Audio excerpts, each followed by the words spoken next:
Well, good rising, everyone, and welcome back to Coffee Talk with me, Karen B. That's right, it's Moonday once again. It's February 12th. Whatever. And the moon is 9% waxing. So we're on our way back to a new moon phase. That's really awesome. Oh, thank you for the tip, Heather. I'm not sure if you're tipping this stream because that was at 8:33 a.m. Shout out to you, girl. I see your tips come in. Thank you for your support.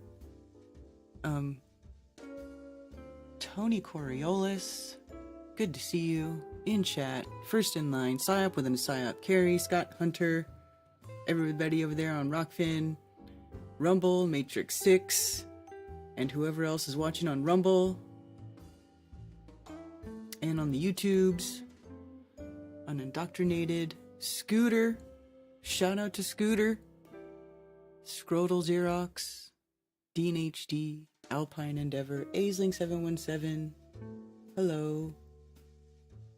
We were at Cammy's house this Saturday for just a little bit before the stream that Mark and I did. That was fun. It was a short visit, but it was fun to see everybody, and I'm sorry that I complained. I feel bad. I just need to shut my mouth. But it was good to see you all there, and I appreciate you. Then I had to come home and do the stream. That was a fun stream, though. I had fun. Mark talked a lot.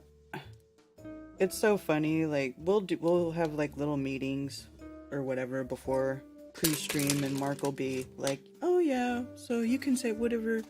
What about this? What about that?" And then we start streaming, and Mark is just like, the words don't stop coming out of his mouth, right? But which is good. That's good for a streamer or a radio host or whatever. You're supposed to do that. You're supposed to just keep talking.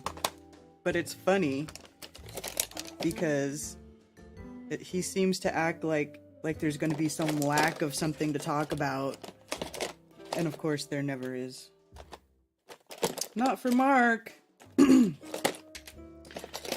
That's cool though. Makes my life easier. Right? I'm just a co-host on Strange World. I just along for the ride. I'm sorry, I'm looking through all my... I think I need to get more black eyeliner. I don't even think... This is lip liner. This is not even for... I don't use that. I don't use that. Chicago artist, good to see you. Mark Paiva. Sherry Ives. Ellie Parks. Did anyone watch The Superb Owl last night? I did not. Do you guys want to tell me about it? Oh, you know what? Let me open my phone lines. Because I've been working on stuff. I was at my computer working a lot yesterday. I have things that I'm doing, things that I'm working on. Like a lot of the stuff I do, it's all in the background and nobody really knows about it until it's public for everybody to enjoy, you know? Hold on. Let me call this call board. Welcome to the conference center. You are a host. All right. So now my phone lines are open for anybody who would like to call in. I didn't hear about any proposals, so that didn't happen at the Superb Owl. I did hear that, of course she was there and everybody talking about all that.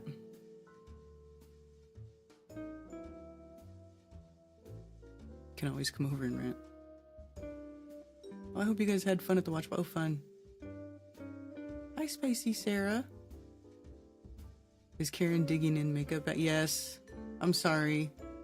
Is it annoying when I do that? I'll try to stop doing it.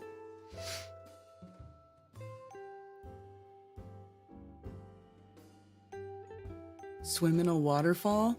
I want to go swim in a waterfall.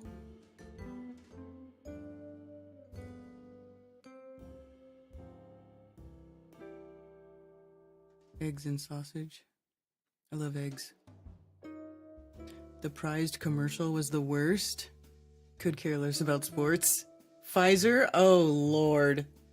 Right, of course, because because the Pfizer poster boy is that dude, right? Like, so disgusting. Like, how much of a sellout can you possibly be? I don't know. Let's see. Do you have a soul to sell? Even if you're doing stuff like that? Like, seriously. I don't know, man.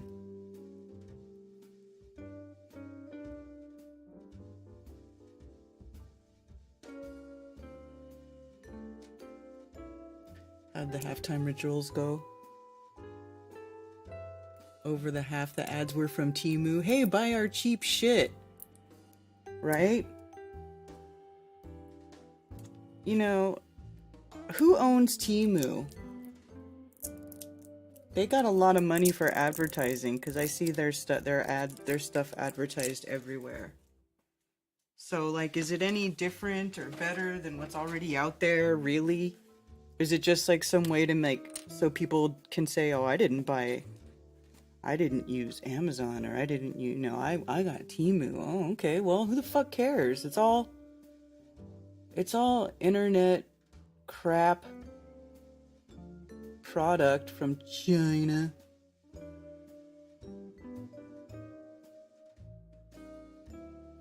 Like, really, seriously, what makes it any fucking better? Because it's from Temu. Is it just cheaper? And at what cost? That's what I want to know. Consume, consume, consume, right? Asco Bummer. Thank you for calling Coffee Talk. You're on with Karen B. Hey, Karen B. Tony Coriolis. What's up, Tony? Hey, not much. I went to like a Super Bowl party yesterday, and I didn't really watch any of the Super Bowl. I think I went home at like third quarter. I wanted to check something with you though. So I heard on like Zulu's bullshit talk, someone commented that beer has more estrogen than soy. You ever heard that? I have not. Yeah, neither had I. But because of that, it got me to drink liquor. And yeah, that just works way better. So I was already drunk by the third quarter. I didn't watch any. But yeah, it was stupid as ever, Okay. I just go there to talk shit at the party. Yeah, for sure. I mean, if as long as you understand it for what it is, the bread and circus, I don't have anything against people being entertained, but don't get like emotionally tied to it where you're like, oh, we lost, I'm gonna go smash a car. Yeah, no way. You know how crazy fans get, fan addicts. Although, you know how everyone's all into football, we're all talking about people, everyone's all into it. No one's complaining about like this angle of it. So this is like the first year Super Bowl successfully made it like hard to watch. So you got to stream football. It's not just on TV like it was.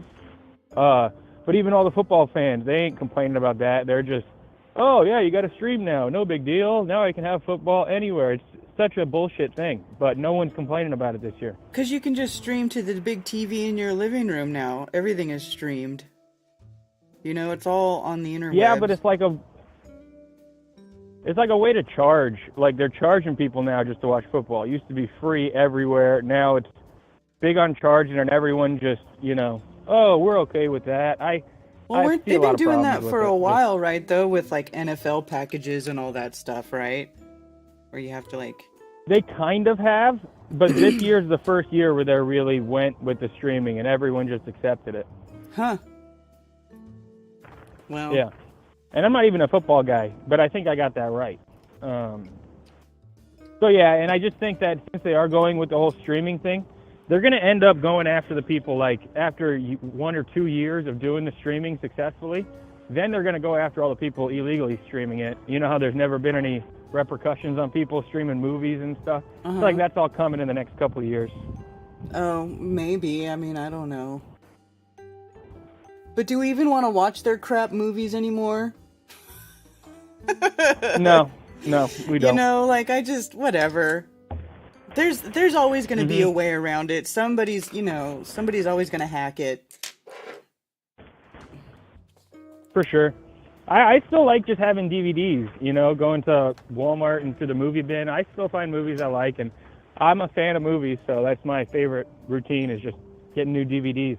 Yeah. And then, well, I have a bunch of DVDs too, like all the movies that I like to watch, and they haven't put out very much new, you know, so it's like I can even go into my box of old DVDs and be like, yeah, let's watch this. And there's, you know, times that we've gone in there and watched them, so we didn't have to pay to stream a movie.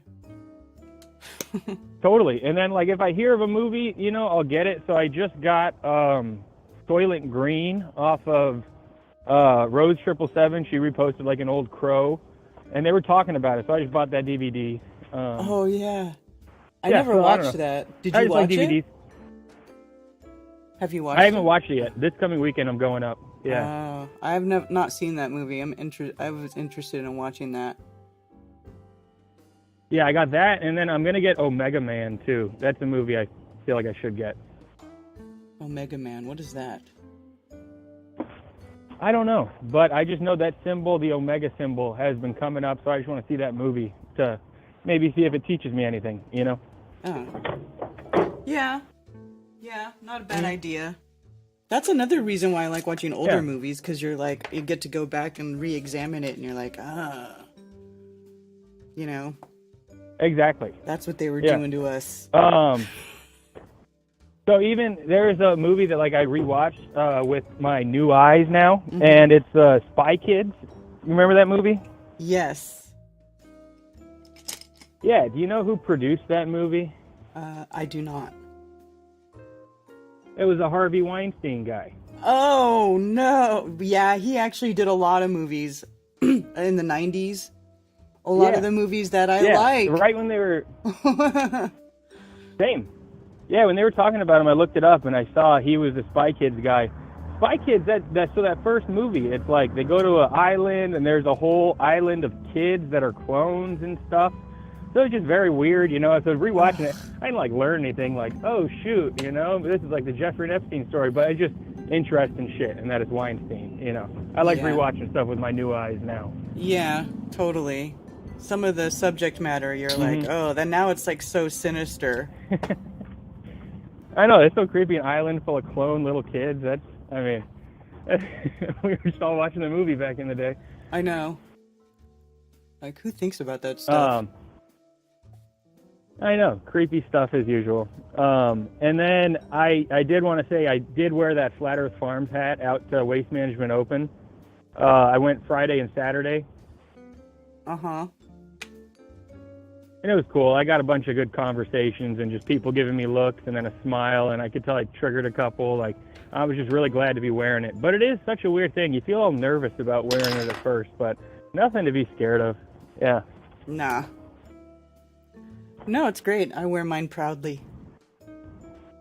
Although I did slip in the mud the first day. I don't know if you saw anything of the golf event. It like rained and then everyone was walking the course. The course got like destroyed, but yeah, I slipped in the mud on Friday. Oh no. I know, yeah. But then I kind of cleaned up all right. I found, some water and all good. All right, well that's good. Yeah. That's all I really had to say. But then I did, like, you guys did that stream, and it was Saturday night, and I was drunk. I was too drunk to call in. But yeah, I would just change it to on the subject of Chinese New Year. So, okay, there's one thing I wanted to talk out was the whole elements, because now that I know the elements, I'm telling people they're elements, because it's so easy to know what each one is based off of when your birth year is. So, just the weird thing that I don't understand, I just want to dig into more, is the whole, like, how elements affect each other, you know? So, like, I mean, I got, like, a counteracting one with 2 elements that I know of right off the bat. So, fire is one where if there's too much fire, water can't operate, or water can put out fire. It's kind of got counteracting both ways. Mm-hmm. And then same thing with earth. Like water can muddy earth, but then earth also channels the path of the water. So like, I don't know, but I just know on the Wikipedia page it's Wuxing, Wuxing. That just kind of talks out the different like, I guess how the elements work with each other.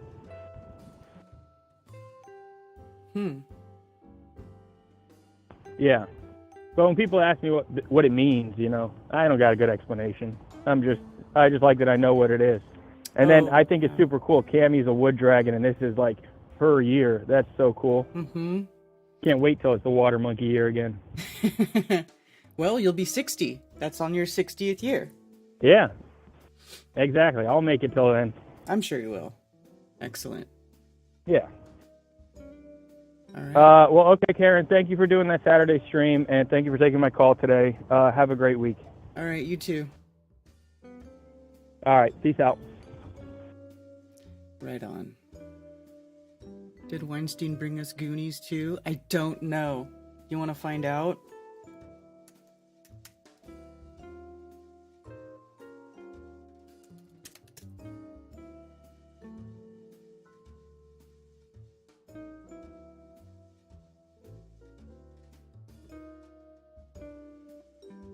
How do you see who all the credits are?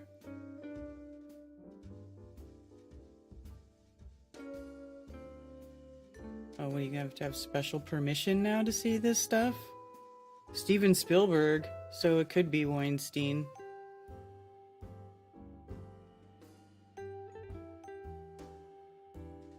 See production info at IMDb, but why did they put that there? Why? How about this? Now you can't even look at who produced what. How about this? Let's just look at Wikipedia.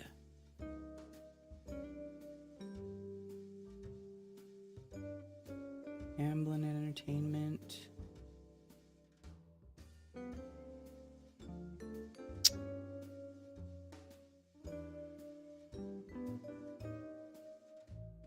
Huh.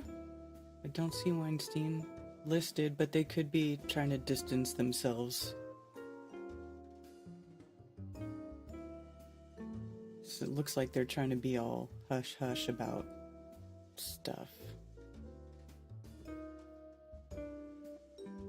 Well, how about we do this? Let's look up Harvey Weinstein.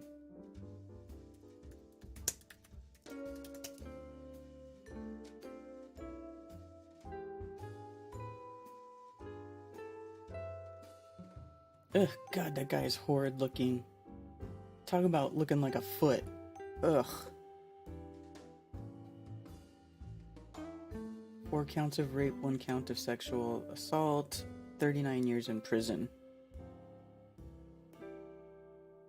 Creation of Miramax Films.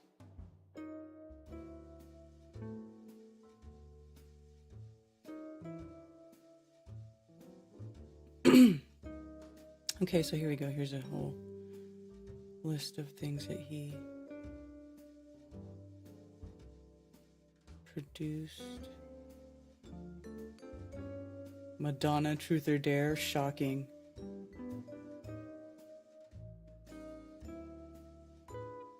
Yeah, Reservoir Dogs, True Romance, a lot of Quentin Tarantino movies.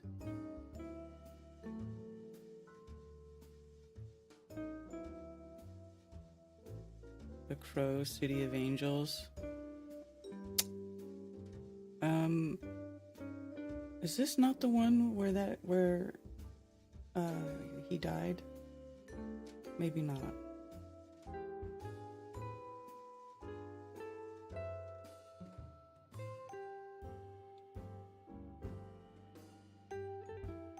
The Mighty,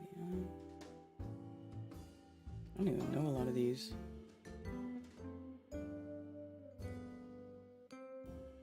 It's a lot of freaking movies. The Crow, Salvation.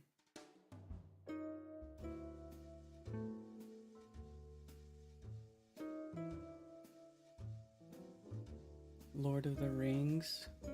Ooh. Jay and Silent Bob Strike Back. Lord of the Rings, The Two Towers. Cold Mountain. Kill Bill. Aviator. There are a lot of big movies.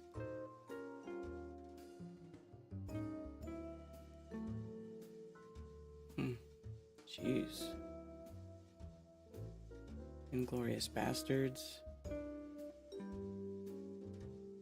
Scream.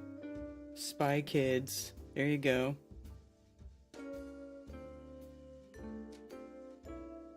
Django Unchained. Escape from Planet Earth.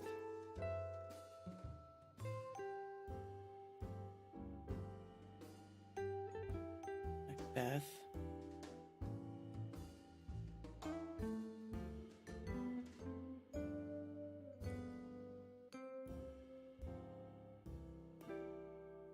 Wind River. Oh, you know what? I watched this movie a few weeks ago. That was kind of a sad movie. The ups. Oh, anyway. Crazy. Yeah, a lot of movies. Anywho. Sorry, little sidetrack. Rostabear. Spielberg made Goonies, yes.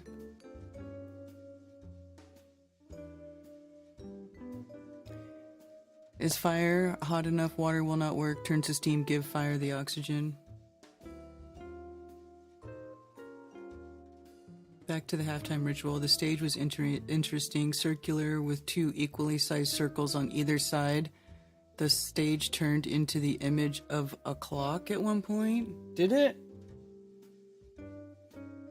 Let's see. Super Bowl halftime. Let's see if we can find some pictures.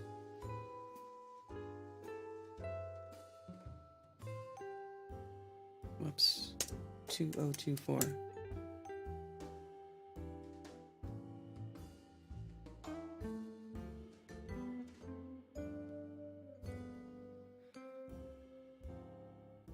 Usher's 2024. So was Usher? Look at all the blue. Isn't this supposed to be a Kansas City? All the teams are red and they came and they're performing in blue. It's Niners versus Kansas City. A lot of people think they're trying to use Taylor Swift to sway the election for the election year because she's all super liberal and is a little Trump hater. And she's a white girl. And it was so weird too. There was some interview with Kelsey where a reporter, I guess he was asked why people were so obsessed with him and Taylor Swift. And he said, it's because of the values we stand for. Like, what a canned fucking answer. Get out of here. You don't care about... What the fuck you talking about, dude? Like, that when I saw that, and I was like, oh, you puppets. You guys aren't even good at being puppets. Yeah, I don't really see... And I don't want to play videos, because they get all weird about you playing their videos and stuff. I don't know. Why don't they just have pictures? Kind of weird. Why are they so hush-hush about it?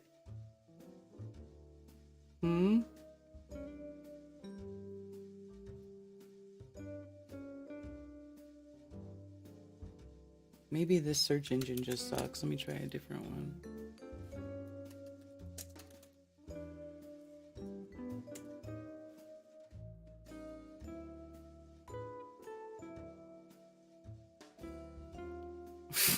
Little fireworks and shit.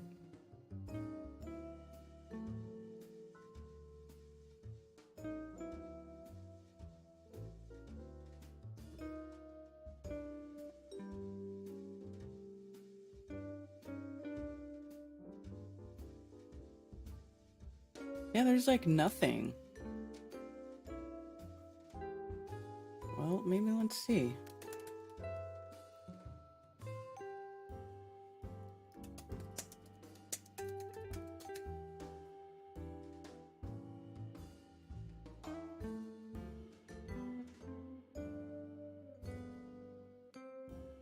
Okay, I'm gonna mute. Okay, I'll mute it though.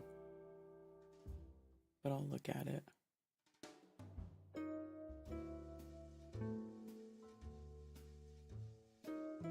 Just looking for the overhead shots.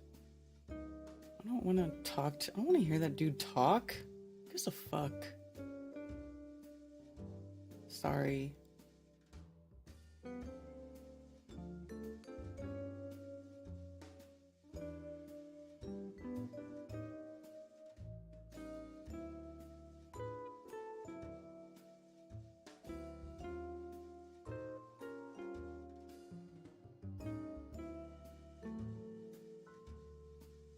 Why are we talking? Who cares?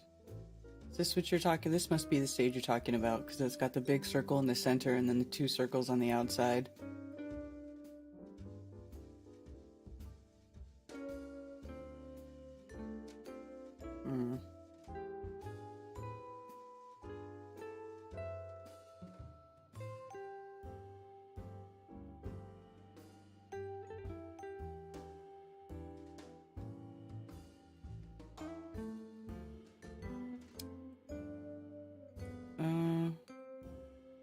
And then Alicia Keys shows up.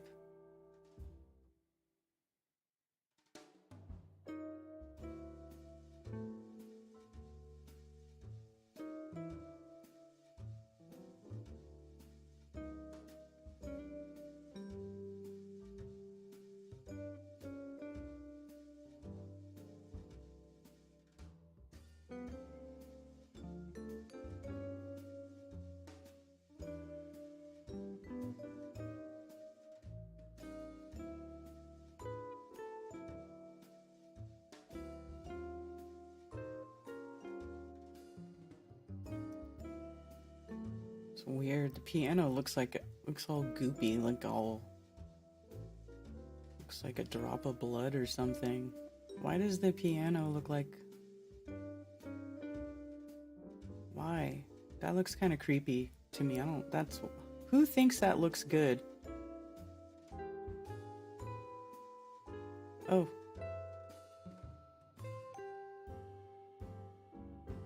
Who thinks this looks good back here?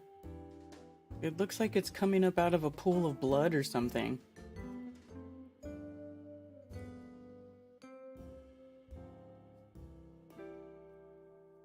I don't know, man. Weird.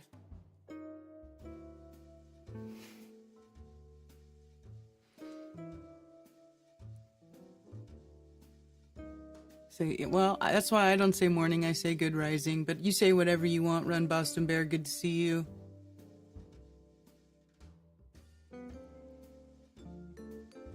Some of those fireworks, it is weird. Never heard of them.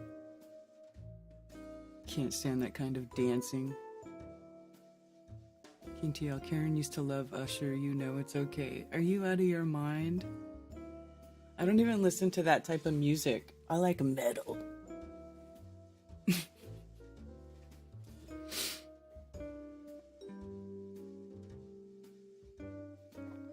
Alicia Keys sounded like shit in her opening note, says Lord Racer. Ah? Lucifer and Satan.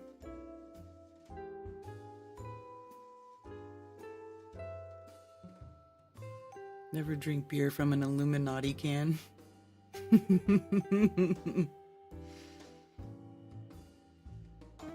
Look up the Intuit Super Bowl ad. It portrays a subliminal dome Earth with a sun and a moon. Put a vomit in chat if you think that looks good. Right? The piano's weird, right? It's weird and creepy. It's all bloody. I'm in North Carolina heading back to Oklahoma. Love this state though. It's a hidden gem.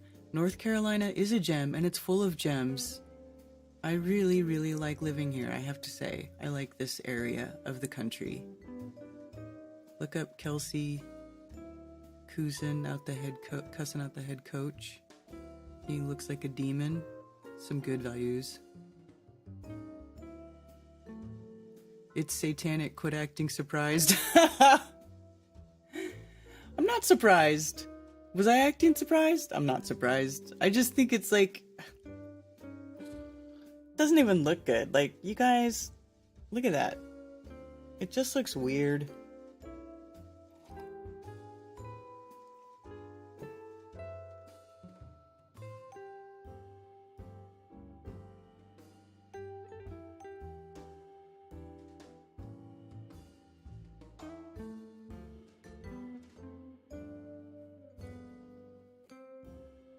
Anyway, that's enough of that. So, wuxing.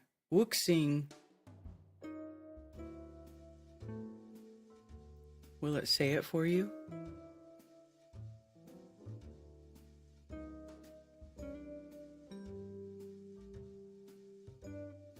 Sometimes if you, let me go back to search.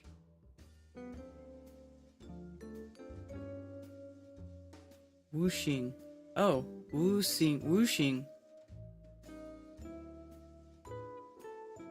So it's like in Chinese, the X is like a she sound, like she or chi, right? Whooshing.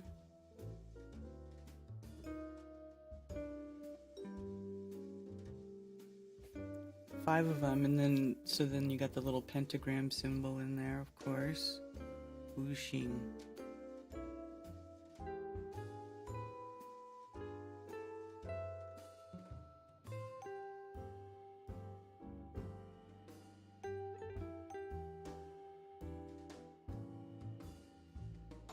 Part of a series on Taoism. In traditional doctrine, the 5 phases are connected in 2 cycles of interactions, a generating or a creation cycle, also known as mother-son, and an overcoming or destructive cycle, also known as grandfather-grandson. Each of the 2 cycles can be analyzed, going forward or reversed. There is also an overacting or excessive version of the destructive cycle. Excuse me. An overacting or excessive version of the destructive cycle. Is that where we're at now? I feel like is that happening now?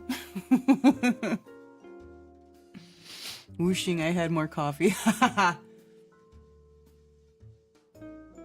An Uber commercial Usher had on frequency brooches. Those I think are BS.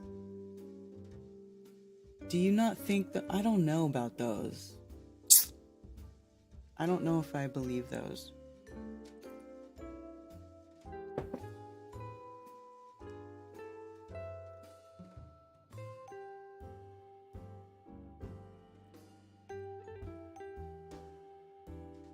Hey, what's up, Stationary Pizza? I thought Usher's glitter abs were funny AF, right? Or a phoenix brooch?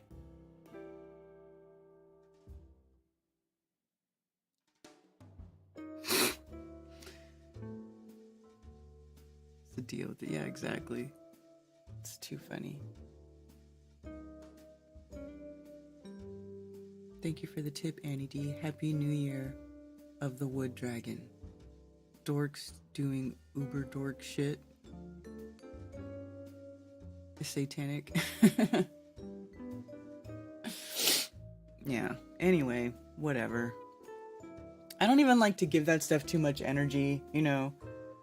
I'm sure there's plenty of other people who love to decode that stuff and decode it and tell you how evil. Look at all the evil. Focus on the evil. Whatever. They suck. I don't want to focus on the evil. All right, so interpromoting.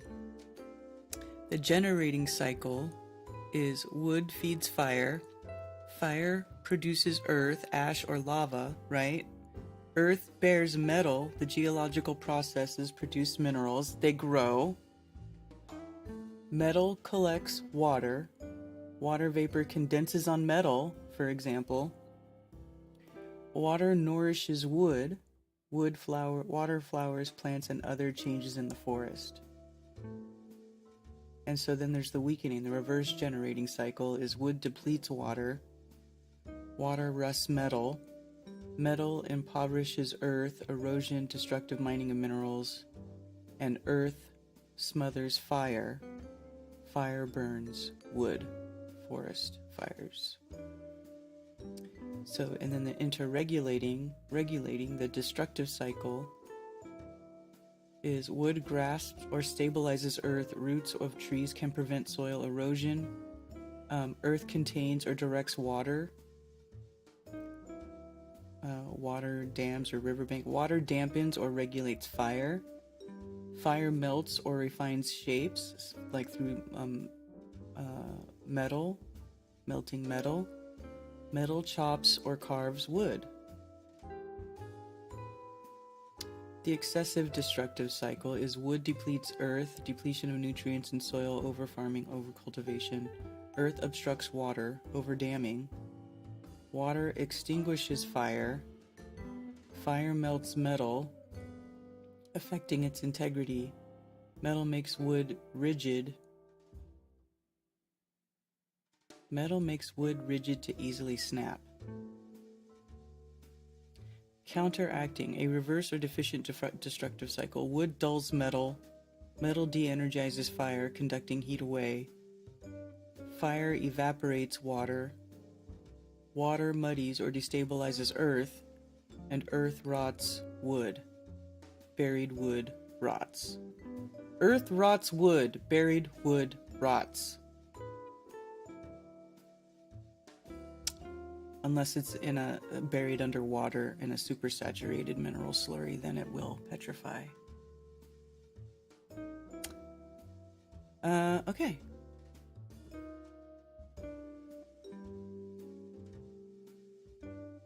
Pomegranate wood. What are these? Similar to the astrology zodiac, the Ming is used by fortune tellers to analyze individual personality and destiny. Huh. Phases of the year. Wood spring, period of growth which generates abundant vitality, movement, and wind. Fire and summer, period of swelling, flowering, expanding with heat. Earth can be seen as a transitional period between the other phases or seasons, or when relating to transformative seasonal pyramids, it can be seen as late summer. This period is associated with stability, leveling, and dampness. And autumn is associated with metal, a period of harvesting, collecting, and dryness. And winter with water, a period of retreat, stillness, and contracting and coolness. Interesting.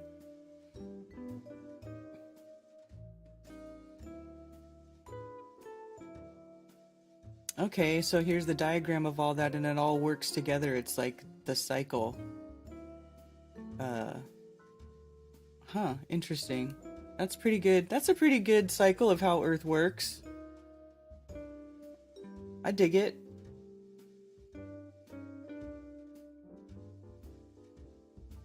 That's pretty cool. Speaking as an Earth monkey, Earth is the foundation of all the elements. Well, yeah.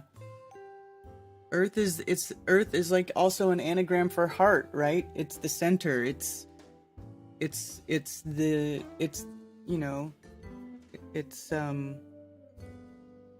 everything revolves around the center. Like, you can't deny that everything revolves around the center. This is why I don't understand people who are like conflating the moon map and the check clock. And they try to overlook that check clock on top of a moon map when that clock face, it's not even supposed to be used like that. Like, that clock only works in Czech, in that very specific place, in Prague. Like, once you take that clock out of Prague, it is no longer valid. So I don't understand it, why. why people think that like we're moving, right? Because the stars and stuff, they don't move in relationship. For that to happen, the stars and the things in the sky would have to change orientation to the earth, to the ground that we walk on. And that doesn't happen. That's part of how we all came to the realization that we're not a globe in space, because those two things don't deviate, right? Like the sun, there's cycles, that's a sky clock, that's the whole point. So when they take this moon map and they try to make it look like, that's the smaller part, and like that whole thing moves around, well, that thing moving around doesn't jive with us coming to the realization that we don't go anywhere, or the sky and the earth in relationship to each other that relationship doesn't change. And for that to be true, that relationship would have to be changing on a measurable level. It's not. So that's just what I see. Rock beats scissor, scissor beats paper.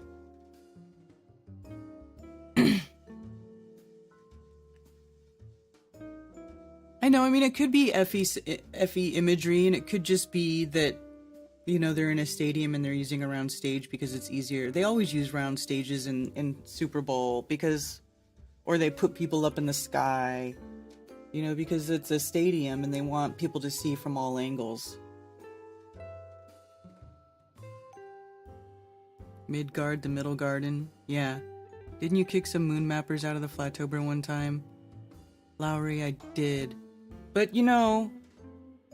that guy didn't ask permission to come in and like set up all his stuff and he put it in the main room, and I had specifically rented the second room for exhibits and tables and for talking to people and stuff, and the guy just comes in and sets up his crap in the main room and starts talking to people, and I'm like, who said you could be here? Like, nobody said this was okay. There's nobody else here. What are you doing? I was more upset that he didn't even ask and he just comes and sets his shit up. Like, seriously. The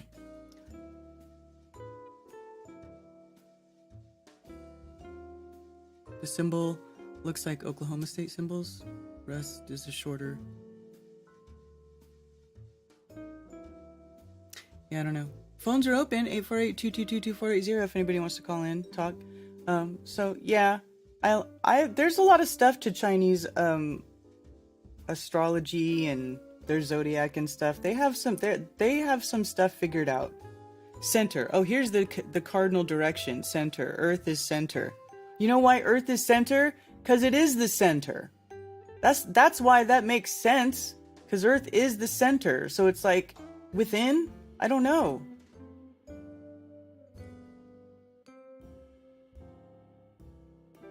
Let's see if it says anything about center when you click on cardinal direction.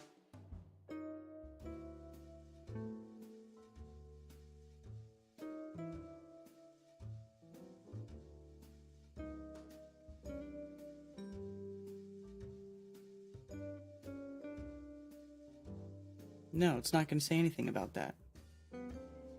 Watch, let me look.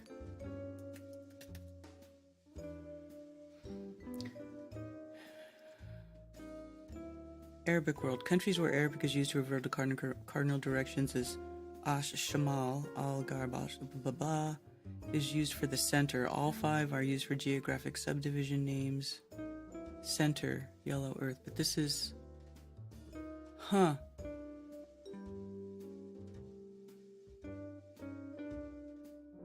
Central Asian cultures have traditions associating colors with our 5 cardinal points. So what's the 5? The 5th cardinal point is the center. Oh, many cultures, especially Asia, include center as a 5th cardinal point. Particular colors are, okay. There we go. So so the 5th cardinal point is the center. And Earth is the center. Of course it is.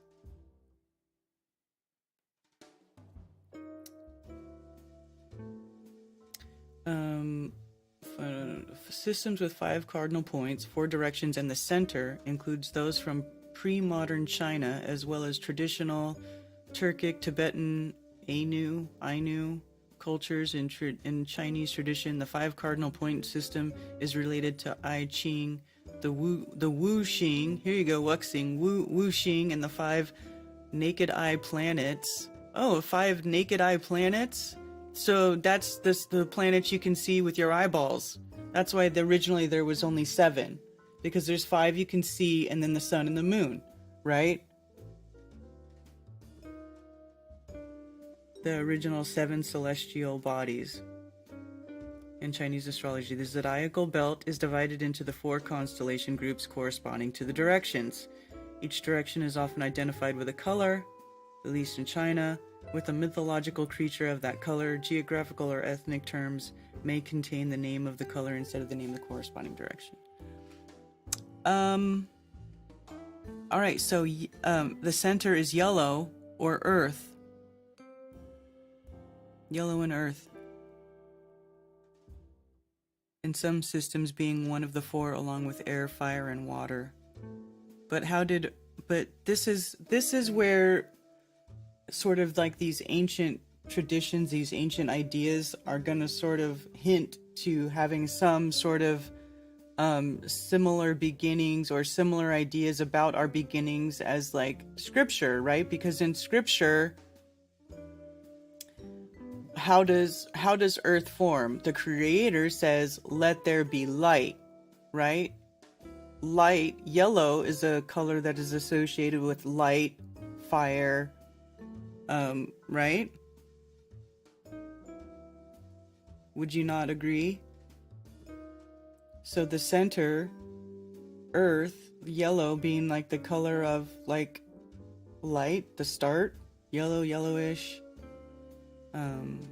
gold, right? Golden, the sun is associated with gold, right? Both bright and gleaming. Yell means both bright and gleaming, and to cry out. To cry out is to what? To make a sound, to speak into existence. Oh, that's so cool. An English term is related to other Germanic words for yellow, yella. Interesting.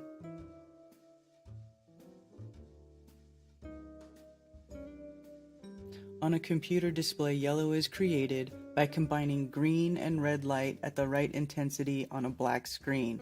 Because when you talk about using light, it's different. And red and yellow are opposites, red and green are opposites on the color wheel, right? Red and green are opposites, and together they create a bright yellow in light terms. So there you go.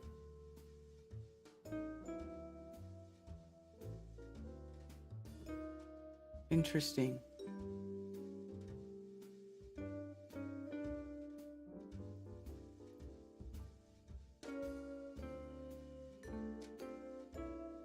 All 5 are used for geographic. So now we go back into the Arabic part. Native Americans. In Mesoamerica and North America, a number of traditional indigenous cosmologies include 4 cardinal directions and a center. Some may also include above and below as directions, and therefore focus on a cosmology of 7 directions. Among the Hopi of the western United States, the 4 named cardinal directions are not north, south, east, and west, but are the 4 directions associated with the places of sunrise and sunset at the winter and summer solstices. And this is also the same in like ancient languages. Ancient Hebrew, the word for east is associated with sun or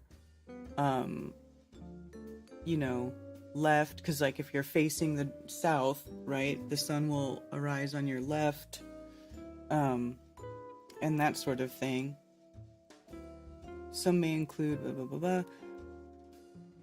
On the winter, each direction may be associated with a color, which can vary widely between nations, but which is usually one of the basic colors found in nature on natural pigments such as black, red, white, and yellow, with occasional appearances of blue, green, or other hues. There can be a great variety in color symbolism, even among cultures that are close neighbors geographically, of course, yes.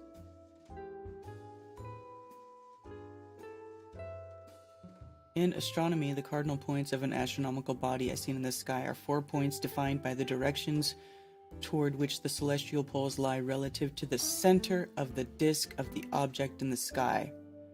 A line, a great circle on the celestial field from the center of the disk of the north celestial pole will intersect the edge of the body at the north point.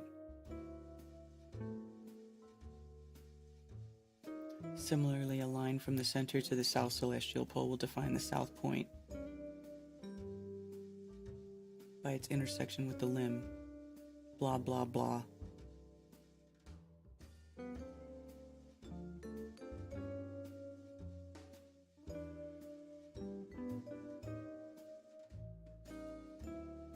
Similarly, when describing a location of one astronomical object relative to another, north means closer to the north celestial pole, east means at a higher right ascension, south means closer to the south celestial pole, and west means at a lower right ascension. If one is looking to two stars that are below the North Star, for example, that one is east will actually be further to the left.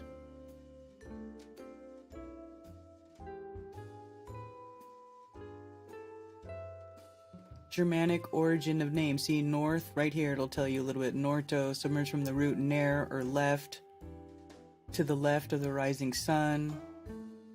East, or aust, like Australia. The beginning of Australia is from the same root word for dawn, right? Austos. And then south, derived from the word,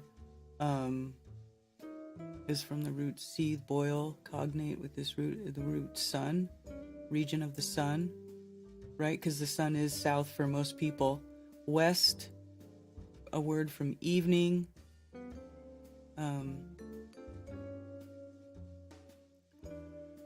Other Latin words, vesper and vesta.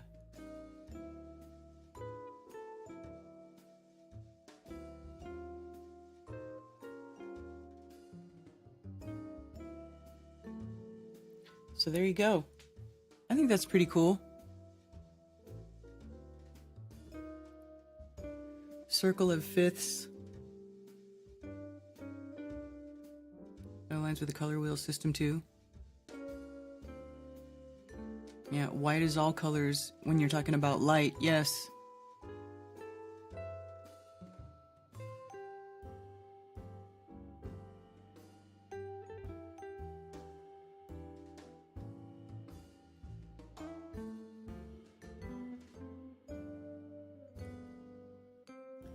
Thank you for calling Coffee Talk. You're on with Karen B. Shalom. Hey, how's it going? From Boston Bear. Yeah, how are you? Oh, I'm doing good. Good. Just got back from my sisters. My wife and my kids all went up to the Dallas area to see her and hang out, and ran 14 miles yesterday. And then this morning, I've been vacuuming up glitter. Glitter? What happened? Somebody have a glitter fight?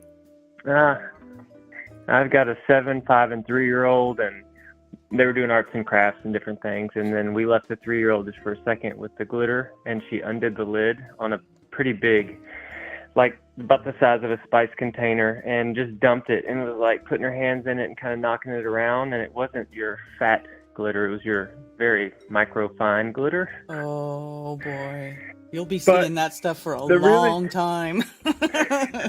I'm telling you what, though, a while ago, before we had our first kiddo, we had a door-to-door salesman come with a rainbow vacuum, and like we were about to have our first little one, and they were like showing us tests of, they're like, you use your vacuum best you can, and then go over this area as much as you want. And then he showed me what his did, and of course we got kind of swindled into it. We were young and in love, and we were caring about our baby. But to be honest, the rainbow vacuum is ridiculous because it pulls everything into water. It almost is like a bong vacuum kind of. Yeah, I have one actually. I'm able to suck up the glitter, and it just goes in there, and it's working. So it's taken a while, but I'm getting it all up. Probably that's the only reason it is working for that glitter is because of that water that does catch everything. Yeah. Mhm. It is good for that. Yeah, we use a Dyson. Just like a battery-operated Dyson, just to zip around the house all the time. But when the sunlight comes in at a perfect angle, I'm like, oh my gosh, there's dust everywhere. And then I'll break the vacuum out with like the horsehair tip, floor, and it just, man, it'll get every little bit of it, and then you get to get that out of your house, which is pretty cool. Yeah, for sure. And then emotionally, I'm doing better. When I first got married and people would send us cards like with glitter in the cards, I'd be like triggered. I don't like glitter very much. But having kiddos, it's like not that big of a deal. And what's so funny about this situation was my wife was using the glitter. And I was like, that's no big deal. I'll get it. I'll clean it up. And this was right before my daughter did her thing. And she's like, you're doing so much better with the glitter thing, because you used to get so frustrated because it would be everywhere, speckles here or there. And then she made the big mess, and I'm like, okay, I guess I'm ready for the next test. But yeah, I've been listening, jumping back to the Super Bowl. We watched some of it, and just to give you our opinion, or my opinion, we don't turn the TV on. Like, it's been like 2 or 3 years since we've watched anything, just because we've been busy with kids. And plus, I've realized now that it's all a form of brainwashing. One way or another, they're trying to either get you to be a materialistic person and need or want this, covet that, or you're not happy without this, and they're pushing, drugs. You need this drug, you need that drug, in all the commercials. And anyway, my wife and I sat down to watch some of the Super Bowl, especially the halftime show, and it was kind of funny. They were really like aiming at our generation, where last year with Sam Cooke, it was just absolutely satanic and weird, like trauma to people. And this year it was like, my wife was like, this is more family friendly. And I was like, well, yeah, it's a little bit better, except you saw Usher in white and Alicia Keys in red. And you're like, okay, there's, Satan versus an angel or whatever. And then like y'all were talking about the stage shape, and like at one point it was fire blasting at Usher, and the symbolism stuff's crazy, of course. Mm-hmm. But then I started talking to her a little bit about, like, why are so many people just sucked in on this and addicted? The marriages are not even as good because so many husbands are idolizing the football players and the game and the score and the emotional energy that goes into it. And I told her, I don't know for sure if it's rigged or not, but those people could be professional, absolutely talented and strong professional athletes, but also actors, because it is just another form of Hollywood, right? Right. They're performers. Yeah. And then to the sun stuff, you made me think of Crow 777, where he said when he was younger, it was, I can't remember if it was more, I think it was more yellow when he was younger. And as time's going on, he's seeing it more white. Have you heard that? Of what part now? So the sun, like if you just sort of see the sun in the sky or glance at it or whatever, not when it's rising or appearing to rise, when it's up in the sky, the color, the hue. He said when he was a boy all the way up, into probably like 15 or 20 years ago, it was very much a yellow, and it's turning more into a very bright white light these days than when he was younger. And I can recall that change as well. Yeah, I actually can't really say that I noticed that so much, but it's possible because they do spray all kinds of weird superconductor aerosol mixtures up in the sky, and it could be affecting how light and other electromagnetic waves propagate through the ether. So possibly, yeah. Mm-hmm. Yeah, maybe. I've seen with the spraying, probably like 5 or 6 times in the last year, like a sundog that's a rainbow because of the stuff that's reflecting up there. Have you seen that? A sundog that's a rainbow? Well, yeah. no. So like you got the sun, and over on the side, left and right, you'll see basically just like a little pocket of rainbow. And I'm like, that's the reflective metals or whatever they're spraying is causing a rainbow over to the side. It's kind of wild. Well, I have seen like clouds, like little parts of clouds that looked all rainbowy in the sky, where other parts Mhm. of the cloud were not like that. You know, it was like, Mhm. yeah, I've seen that, but not necessarily in the placement where it would be if it was a sundog. But I have seen that Mhm. effect in the sky. I don't know. Awesome. Well, I'm gonna shamelessly plug my channel on YouTube. Just Run Boston Bear. It's pretty small. I mean, 100 and something subscribers. But I've been clipping a few of Witzit's battles with different people. I recorded he talking to this like PhD Blitz, who he does have a PhD off of. I guess it was TikTok, and it's, you know, I don't think there's a recording. I just screen recorded and the audio off my Mac.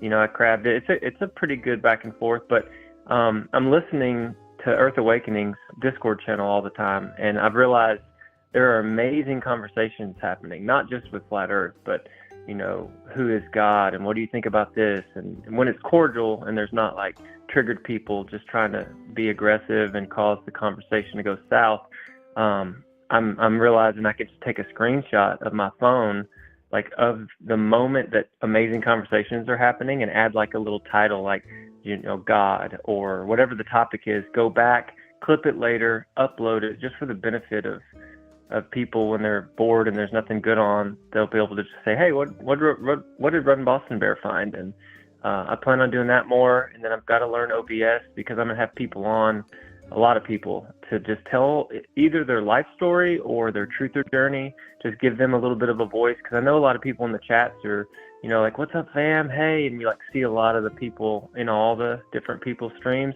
I want them, if they want, to come on and share a little bit more. So that's what my long-term goal is. So look it up. All right. Yeah, I just searched your channel up on YouTube. You come right up.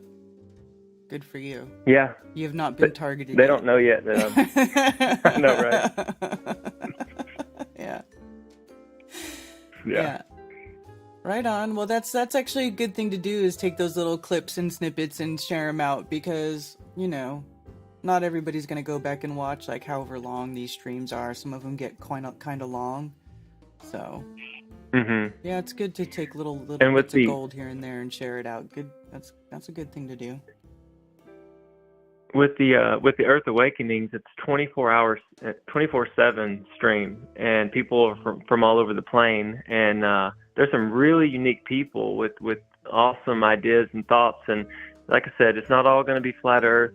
So far, all I've got is just Witsit kind of battling people. And I know there are a lot of people that are over listening to the flat versus round debate, because it is, you know, people are usually using ad hom and a bunch of fallacies, and it's not a great emotional vibe.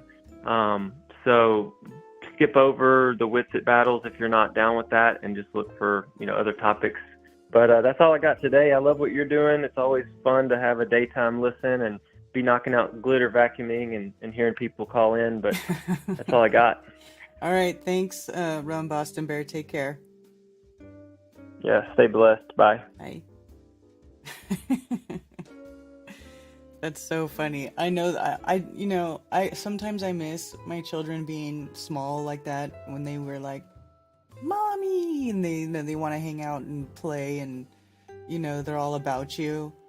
But man, I don't miss those, like, what are you doing? Get out of that.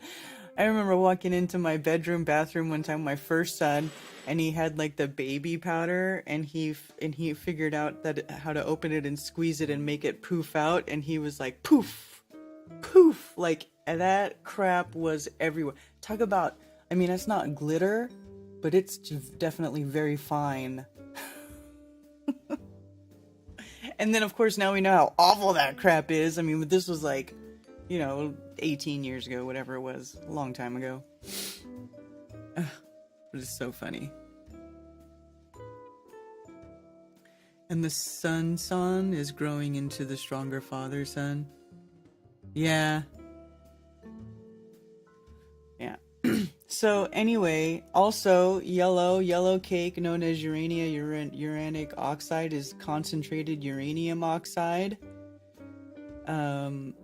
obtained through the milling of uranium ore Yellow cake is used in the preparation of fuel for nuclear reactors and uranium enrichment. And also, if you look into how they try to make gold, they're saying it basically takes a nuclear reaction to make gold. And so that's why it's more expensive than actually just going to find gold that the earth made. Because Mother Earth provides, you know, way better than you can, dude. So, it's funny. Titan yellow, also known as Clayton yellow, chemical formula has been used to determine magnesium in serum and urine. Blah, blah, blah, blah. But anyway. Yellow. Yellow and chakra.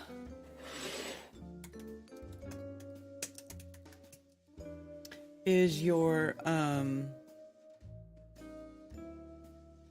solar plexus. Your solar plexus chakra is also correlated with the planet the sun. It also has to do with creation, influence, will, power, joy, motivation, power, confidence, charisma, strong will, humor, leadership, mental clarity.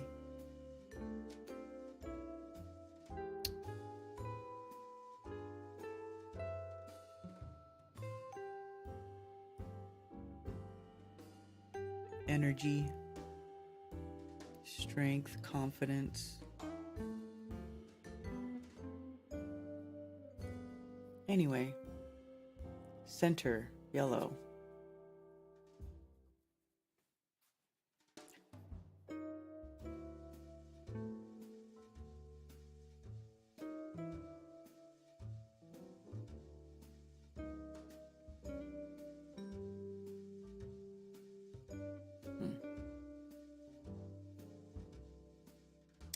Another thing I was looking at too, I don't know why I got on this, because my daughter started talking about Greek mythology and stuff, and we started talking about looking at the Caduceus and the Asclepius, and you know how this was, you know, this came out a while ago, and I'm sure most people are aware, and if you're not, this is the Caduceus, right? That it's like on the side of ambulances, and it gets used in the medical industry quite a bit. But there's two different symbols, right? There's the Caduceus, which is the rod with the two snakes and wings at the top. And then there's the rod of Asclepius, which is just one, you know, like a staff with one snake going up it. Now, the difference between these two is quite a bit. So, okay, so the Asclepius one is supposed to be the true symbol of healing. For Asclepius wasn't he the son? It was the son of Apollo or something like that. Let's see, who is this? Because you know they love their Greek gods. Hero and god of medicine, ancient, yeah, son of Apollo and Coronis. Hero and Greek god of medicine in the ancient religion, right? Okay, so then, who is Caduceus? If I spelled that right. Caduceus is the staff carried by Hermes in Greek mythology. Hermes is considered the protector of human heralds, travelers, thieves, merchants, and orators. He is able to move quickly and freely between the worlds of the mortal and the divine. And the mortal and the divine, aided by his winged sandals, Hermes plays the role of psychopomp or soul guide, a conductor of souls into the afterlife. Right? So, you know, it's crazy, the differences. And I never understood, like, why, if the meaning of each one is known, why did this other thing get swapped for the rod of Asclepius? and start getting put on stuff, on medical stuff, especially here in the United States, right? Because here it happens a lot. So the caduceus is a staff carried by Hermes in Greek mythology and consequently by Hermes Trismegistus in Greco-Egyptian mythology. Same staff was borne by other heralds like Iris, the messenger of Hera. Short staff is entwined by two serpents, sometimes surmounted by wings. In Roman iconography, it was depicted being carried in the left hand of Mercury, the messenger of the god, of the gods. So this is the caduceus, and so I never had seen this article come up before. This is from November 2019, I guess. Although I will say that I don't remember how long ago I learned about all that. It could have been before that, and then not really something that was like on my radar to keep looking into.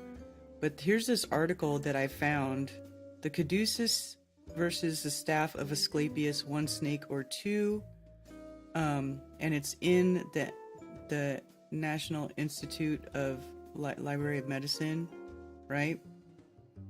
So it says, there is much confusion of the true symbol of medicine. The single staff with one snake entwined is the current American Medical Association logo. The history of this ancient symbol with the heritage stretching over 2 millennia is shrouded in the fog of history. Many physicians as well as the public are unaware there are two distinct symbols commonly used which have two different origins. For example, in a 2014 survey in India revealed that only 6% of physicians knew that the staff of Asclepius was the true symbol of medicine. Asclepius was the god of medicine and was the son of Apollo, the god of healing. The staff of Asclepius is a rough-hewn branch representing plants and growth entwined by a single snake. Asclepius was known as the god of medicine. He was killed by his grandfather Zeus with a thunderbolt because not enough people passing into the underworld due to his healing skills. So there's a statue of Asclepius with his staff and one single serpent, god of healing. Okay, so then Hermes, or Mercury, was the messenger of the gods and known for carrying a staff known as the caduceus. The caduceus included two snakes topped off with a set of wings. The caduceus is from the Greek root meaning herald's wand and was a badge of diplomatic ambassadors associated with commerce, eloquence, alchemy, thievery, and lying. Alchemy I don't think is necessarily a bad thing, though. Well, alchemy is just like anything. You know, it's a tool that could be used for good or bad. The thievery and the lying is the bad part there, and maybe even the commerce. The popularity of the caduceus with two snakes is probably attributed to being more aesthetically appealing than the single snake of the staff of Asclepius. The symmetry is more balanced than the single snake. The caduceus is often used in medically related industries such as pharmaceuticals and hospital supplies. The snake is a powerful symbol. The ancients looked at the snake as a symbol of health and healing because it could shed and regenerate its skin. The snake also produced venoms which killed many parasites in the body. The patients suffering from sickness such as depression were put into temple healing rooms. Many patients suffering from sickness and depression were put into a temple healing rooms containing snakes to shock them out of their stupor. That sounds like mind control techniques. Hippocrates of Kos was a physician, the father of Western medicine. Okay, well, I don't know if that's a good thing. 450 to 380 BCE, it was believed that Hippocrates was a direct descendant of Asclepius. Hopefully most of you know the Hippocratic Oath begins the words, "I swear by Apollo the physician and by Asclepius." That's interesting, right? The question to ask is, how did the caduceus become popular so quickly in the United States? The role of the United States Army Medical Corps is crucial. In 1902, at the suggestion of an assistant surgeon, Captain Frederick Reynolds, a new uniform code was established, and the caduceus became a collar insignia for all personnel in the USAMC. From Captain Reynolds' correspondence with the Surgeon General's office, it is apparent that he was unaware of the distinction between the caduceus and the Asclepius. He recommended the combined use of the cock of Asclepius and the caduceus. His statement to the Surgeon General that the medical corps of several foreign powers, notably the English, all displayed the caduceus was also erroneous. In fact, no other Western medical military service of that time displayed the caduceus. They all used the Asclepius symbol. Medical associations in Asia, India, Canada, Great Britain, France, Germany, Africa, Scandinavia all share the staff of Asclepius. Thus, the adoption of the caduceus by the USAMC, the Marines, the military, the United States military did it, seems to have been simply a misunderstanding of the classical mythologic iconography. I don't think it's a misunderstanding. Ironically, this mistake was nearly avoided. In March 1902, when Captain Reynolds initially suggested the switch to the caduceus symbol, the Surgeon General, G.W. Sternberg, dismissed his request outright. However, Captain Reynolds was persistent, and later that year, he sent a second letter to the new Surgeon General, W.H. Forwood. This time, his proposal was approved. So he had to get... See, then it kind of begs the question, like, why did the first guy not approve it? He dismissed it outright. And then later that year, there was a new Surgeon General. Like, how did that happen? What happened between earlier and later? Like, where'd the other guy go? And was it a normal turning over of the Surgeon General? Did the other guy get kicked out? Was he fired? Did he resign? Did he die unexpectedly?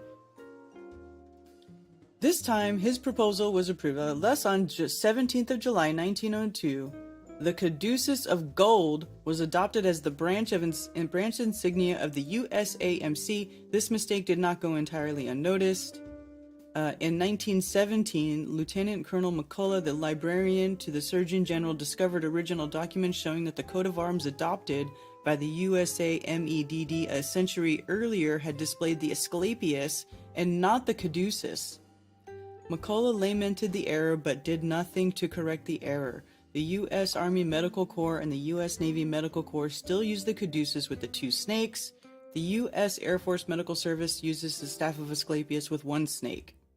In conclusion, the staff of Asclepius has represented medicine since 800 BCE, and most knowledgeable medical authorities support its use as a symbol of medicine.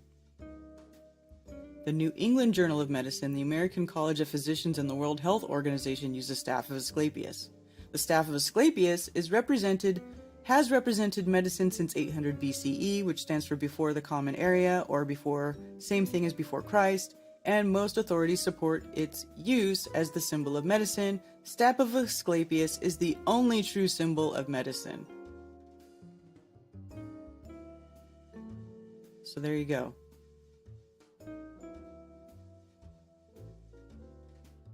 I thought that was a cool thing to come across. I had not seen that before. So the staff of Asclepius is the only true symbol of medicine, and the caduceus is wrong. And so now, it makes you wonder, why did that guy change it? And so let's actually Surgeon General Sternberg.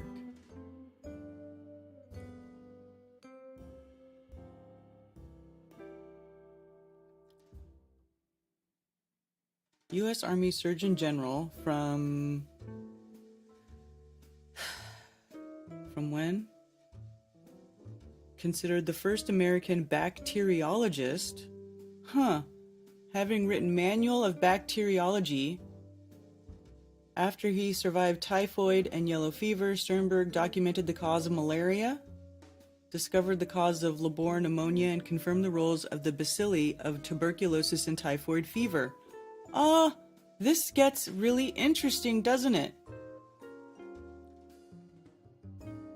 As the 18th U.S. Army Surgeon General from 1893 to 1902, so for almost a decade, Sternberg led commissions to control typhoid and yellow fever, along with his subordinate Major Walter Reed.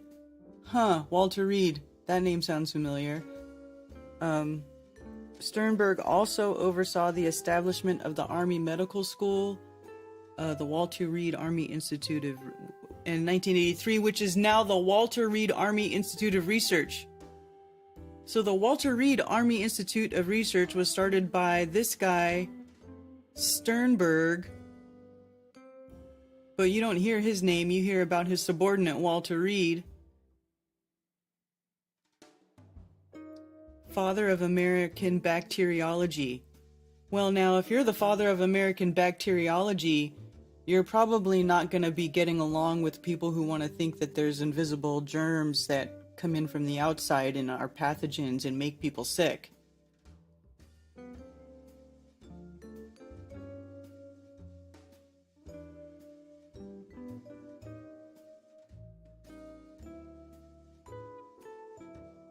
Interesting. So what happened to him?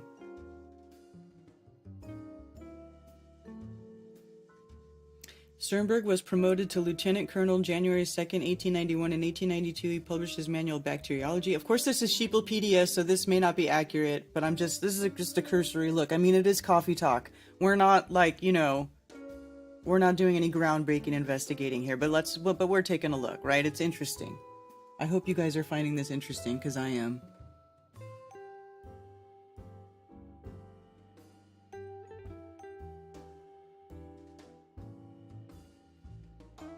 Enki symbol. 2 snakes represent DNA.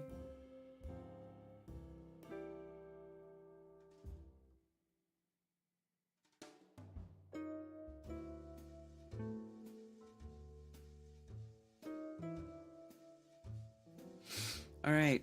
So Sternberg, promoted to lieutenant colonel January 2nd, 1891. In 1892, he published his Manual of Bacteriology, the first exhaustive treatise on the subject produced in the United States.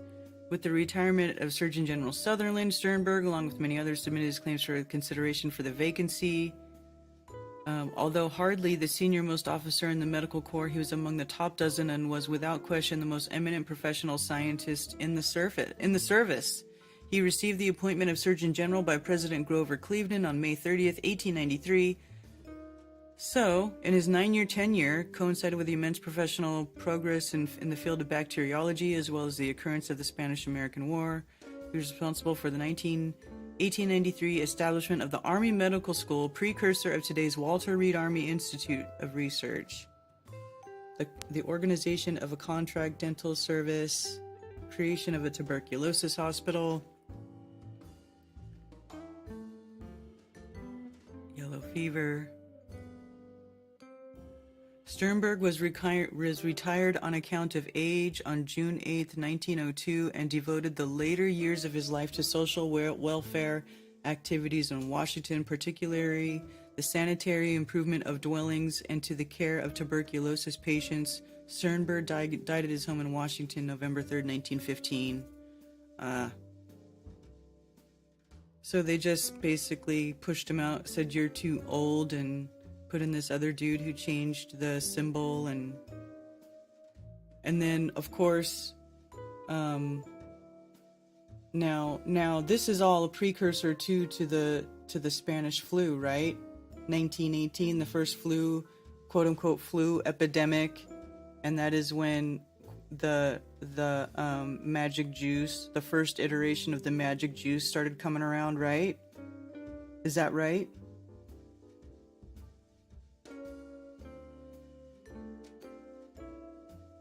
It's just interesting. You see all these little random players that throughout history that were sort of part of this whole evolution or de-evolution of our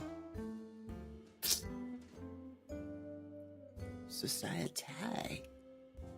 Although the double helix is a symbol of the DNA, the serpent has always been the symbol of Lucifer, the original snake. He's been called Apollo, Apollyon, Abaddon in ancient times.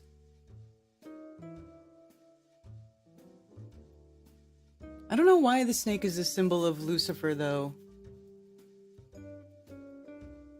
And And they also say there was a serpent in the Garden of Eden, but there was no serpent in the Garden of Eden.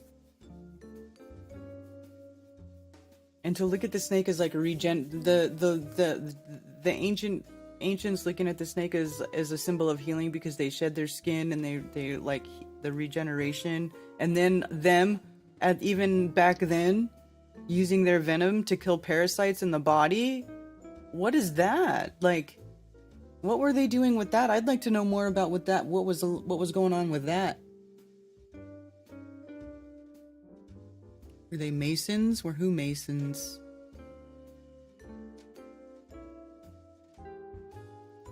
I don't know.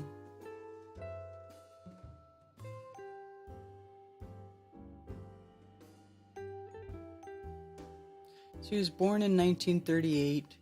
So, I mean, yeah, in 1902 he would have been pretty old. For sure.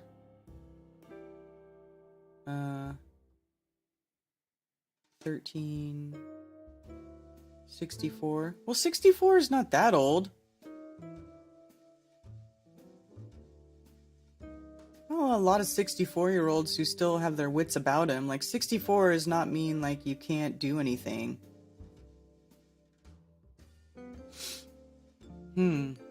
So,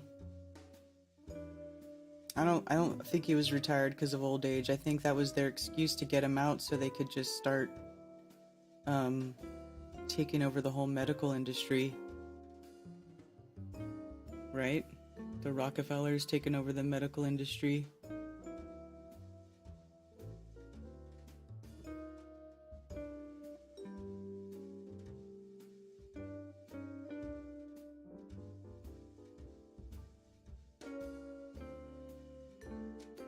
Brainwashing the masses to think invisible false threats give totalitarian rights in order to relocate. Yeah, exactly. I'll kick your ass when I'm 64. Right? Snakes move in sine waves. Yes, they do.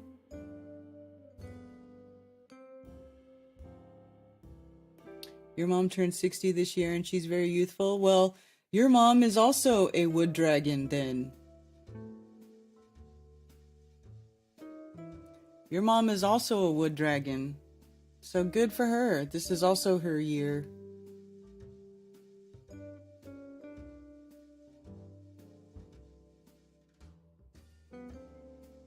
Anyway, I just thought that was an interesting article. I hope you guys found that interesting too, those little tidbits. I mean, you just kind of see those things in, like, you know, when you think about all of the stuff that's been going on, especially the last 3-4 years now. Fuck, I can't believe it, 4 years. It's just very telling, you know. Hindsight really is 2020. Hindsight being 2020 on what happened in 2020, you know.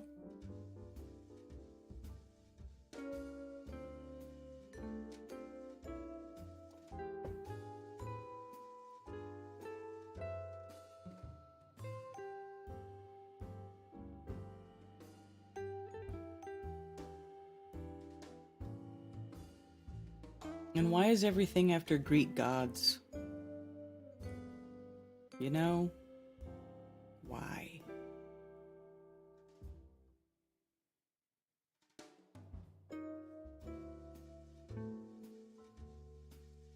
Thank you for calling Coffee Talk. You're on with Karen B. Hi, Karen. It's Ann. Let me turn this off. Okay, there we go. This is Annie D. Hello, Annie D. How are you? Hello. Oh. I'm good. How are you doing? I'm great. We got up the nerve to call. So anyway, I just wanted to mention really quick about the sun dogs. And they're actually caused by, they're saying, well, you know, Wikipedia, whatever. It's supposedly horizontally oriented plate-shaped hexagonal ice crystals suspended in high and cold cirrus or cirrostratus clouds, or drifting in freezing moist air at low levels as diamond dust, whatever the heck that is. And then they act as prisms, bending the light rays passing through them with a minimum deflection of 22 degrees. As the crystals gently float downward with their large hexagonal faces almost horizontal, the sunlight is refracted horizontally and sun dogs are seen to the left and right of the sun.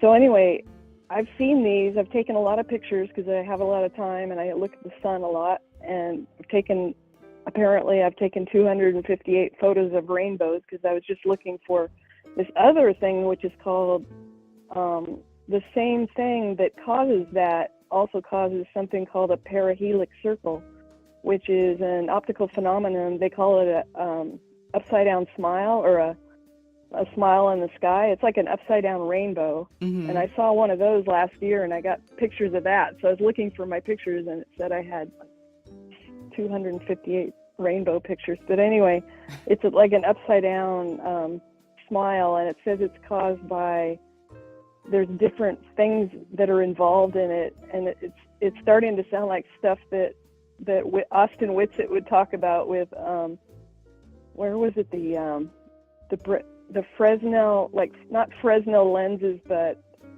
what is that other, I'm looking at the wrong thing, not perihelix circle, but the circumzenithal arc, that's it. And it says that it needs to have different things need to be involved.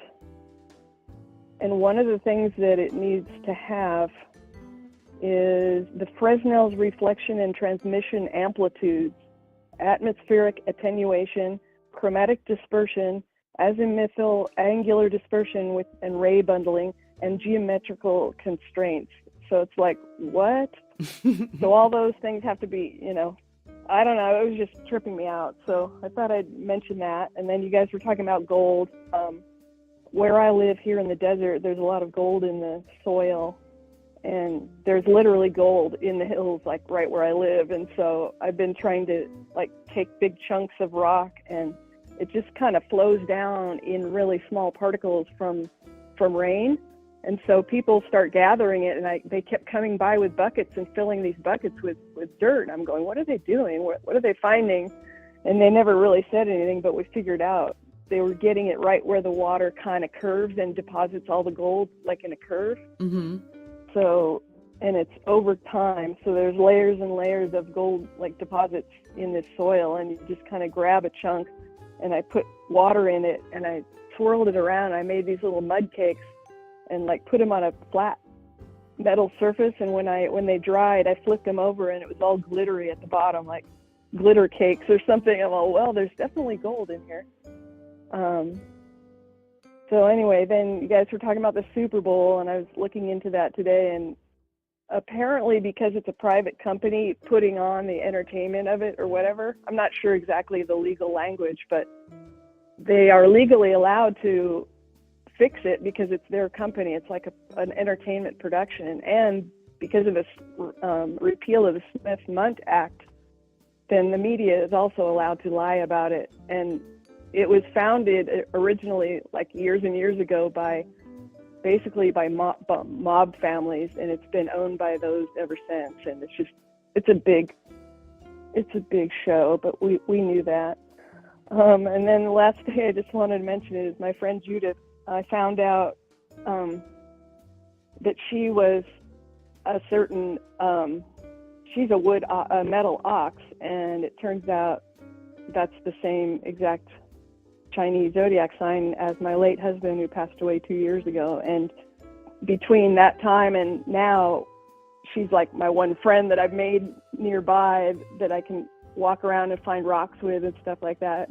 So hi, Judith. Hi. And that's really cool. Shout out to Judith. And yeah, so I don't know, do you like finding rocks where you live? I think it's really cool to just go for a walk and find rocks. I love finding rocks where I live. I'm a total nerd about rocks. Anybody who's been at my house has seen. That's what we did yesterday. Yeah, there's rocks all over my house that I have found all over the property. I've sent people rocks. I love rocks. You guys have some really, really cool ones up there. I'm jealous of all the ones you mentioned that are up there. Yeah, there's a lot of cool stuff. I want to go to the petrified forest too. Oh yeah, that would be cool. I want to go find tree trunks that have turned into rock. Yeah. Absolutely. So anyway, I just thought I'd say hi, and I kind of wanted to call Mark Sargent one time and have a talk with him just to chit chat, but I haven't worked up the nerve to do that. I've emailed him a few times because I was the one that I was going to come to the Flattoberfest, and then I decided to give it to my friend, but she couldn't go, so we ended up donating the ticket to somebody that Austin knew, Austin Whitsitt. So there was a big mix-up with the ticket, and, you know, so thanks for putting up with all that nonsense, because it was kind of like, I bought the ticket, and then I decided I wasn't ready to go, and because I don't really go out much, and it was just too much for me, and then it was just, the whole thing was kind of a mess, but everything worked out, so.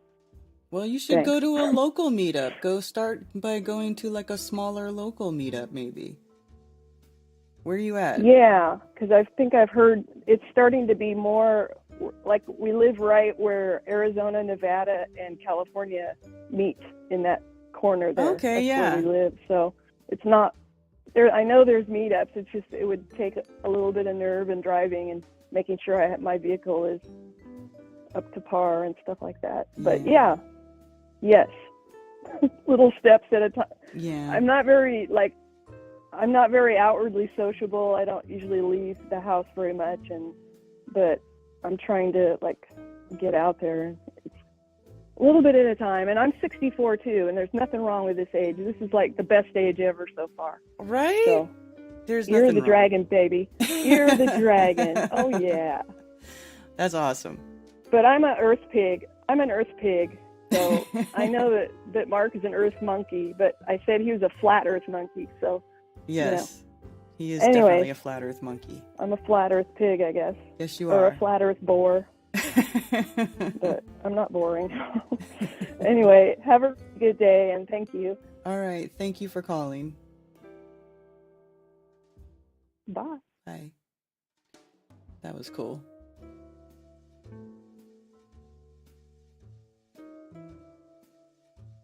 If each water drop works as a prism and breaks up sunlight, then there wouldn't be any rainbow but a mess of colors. Rainbow is obviously reflected light from... Well, I don't agree with that. Because you got to think about the way light works. Because, and the reason I don't agree with that too, like, look at this. They all, you know... Let's see.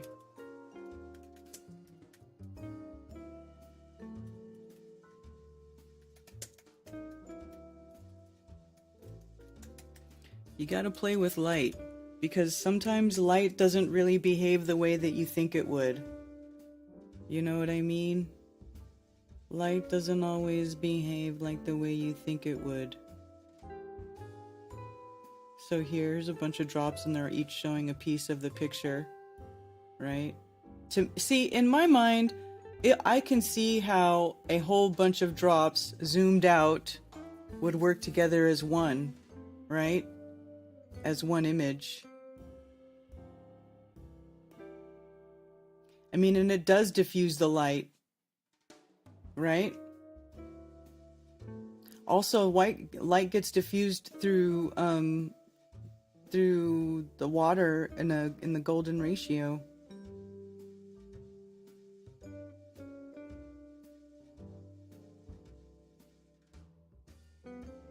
And don't forget that water is a crystal. And also, water is not the only thing in the sky. It's not the only thing.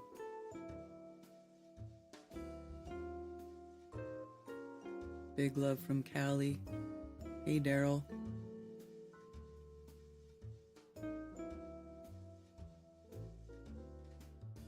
Everyone should go to Flattoberfest. But I get it. There are people who don't like being around big crowds, and it could be intimidating. And if you just are not like a highly social person, it can be quite overwhelming. It's overwhelming for me, you know. It's definitely overwhelming for me. I have to like work up to it. I have to prepare myself for it. You know, but I'm also, you know, I don't go out very much other than that. Well, I try to. I've been trying to be more social with my local flat earthers though, because it is good. We do need to get out. We do need to hang out with each other. It is you know, sort of, it is good, especially if you can find like-minded people. It's helpful. It can lift your spirits, you know? Everybody needs a little uplifting every now and then. You know what I'm saying? So anyway, water drop refraction photography. There you go.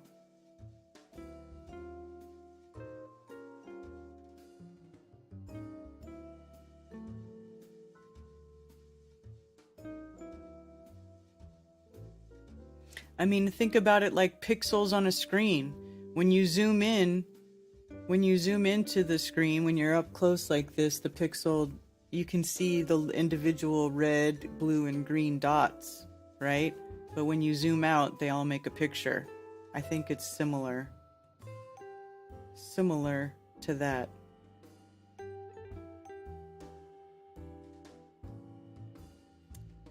Anyway, that's just my opinion.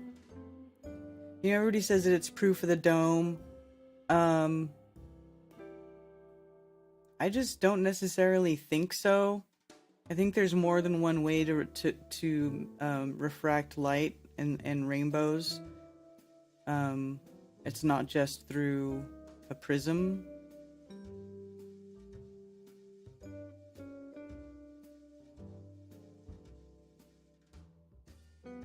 People are great. My wife sucks.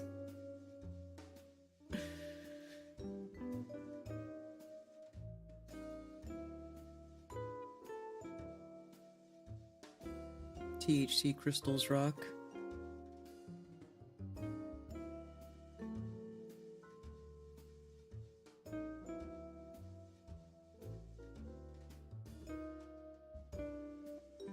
Fixing the maps. Liz is Cammy's secret friend.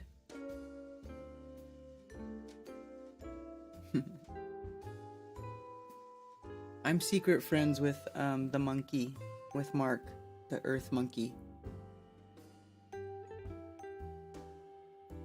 I do still have all that stuff. Like I had downloaded a bunch of let me see, date added. A bunch of Chinese astrology stuff. Hold on.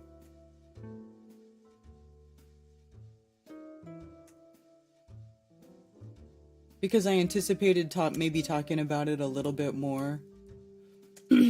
But we didn't. We can look at it now, though, if you guys are still interested in figuring out what you are. Just know that the new year in Chinese zodiac does not start on January 1st, right? So it's different. So this has the actual dates. So dragon, wood dragon, if you were a wood dragon, you were born in 1964, between February 13th, 1964 and February 1st, 1965. So if you're born in January of 1965, you're also a wood dragon. Typically, if you're born in the January of the new Gregorian year is attached to the Chinese New Year previous, if that makes sense. So snake is February 18th, 1977 and February 6th, 1978. So that's where I'm at. I'm a snake. I'm a fire snake.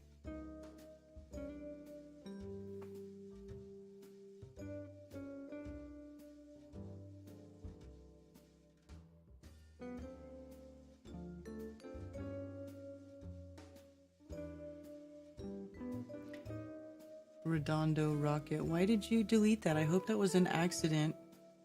I'm a monkey. Probably will never go to a meetup. Maybe someday. Hope all is well out there, my brothers and sisters on this flat plane. It's a beautiful day here on the West Coast. Yeah. We have lots of unakite around here. It's one of our favorite local stones. I recently learned people wear it as a gem. Yeah, unakite. Isn't that green? I want to say unakite is green. Yes, it is! Green and red. And this is another example of the polarity of in minerals, you know, expressing itself in color, right? Like you'll see a lot of gems where they have the opposite colors. So green and pink is an opposite. This is a really cool stone. Green and red. Here goes some Unakite towers. And then of course green stones typically are used for the heart chakra, because that's associated with the heart chakra, which is the earth, which is green.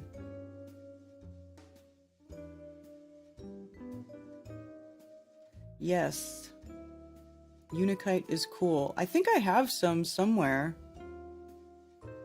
Pretty sure I do, actually. I don't know where though. Like, I've been moving stuff. Oh wait, you know what? Right here. Is this Unakite? No, this is probably green aventurine. Well, maybe. Let's see. I think maybe it is.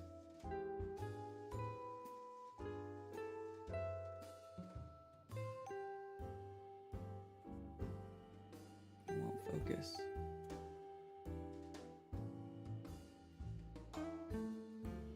There it goes.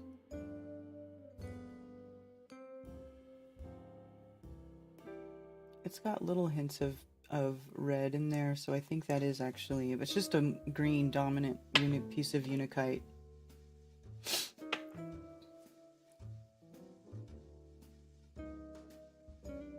I have Unakite plugs at home. Are you talking dirty tag? No, he's talking about earplugs, plugs for his ears. Watermelon tourmaline, yes. Sent you a video. Where did you send it?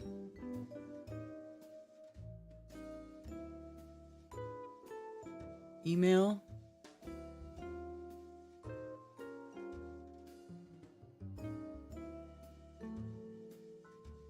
Oh, I think I have seen this. And I want to say I have seen this, and it was BS. There was radiation, but what was on the other side of the river gave me goosebumps. There was a massive metal support about 2 kilometers high. The leader said that such supports are installed around the Earth every 53 kilometers, supporting the dome. What dome? I asked. Watch carefully, he said. Indeed, if you look closely, you can see that the sky looks like glass or blue plastic, and from time to time, fireballs flew by, rapidly soaring up the surface of the dome. I pretended to go to the toilet and slid behind an ice floe. I started shooting on an old hidden mobile phone. However, the phone was old and the camera was bad. This is what I managed to capture. Excuses for having poor video quality, right? Oh, it's an old mobile phone. They're saying they put pillars up to support the dome.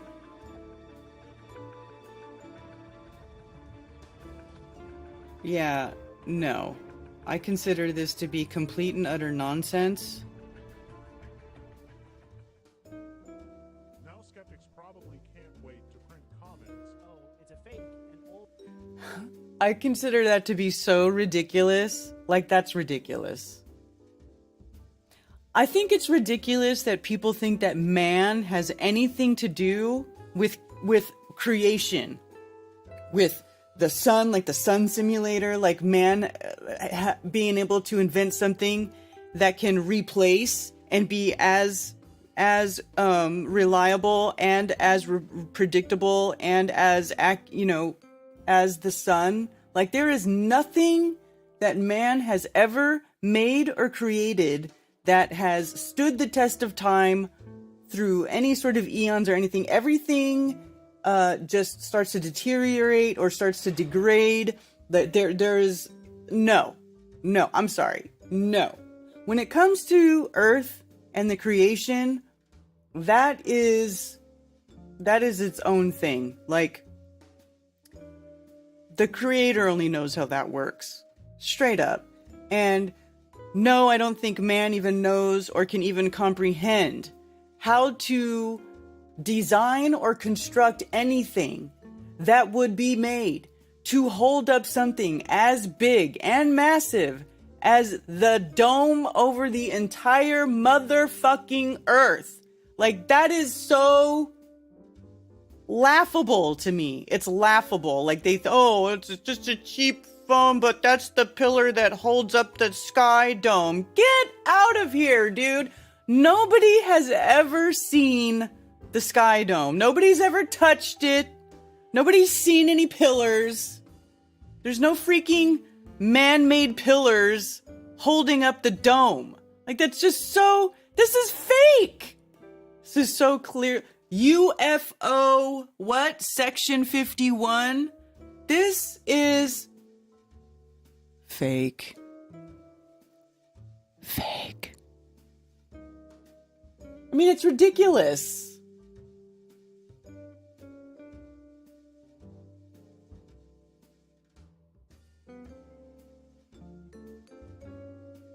Slip behind a portal, grab my shitty flip phone, and I videoed this in HD proportion. Get the fuck out of here. Like, seriously.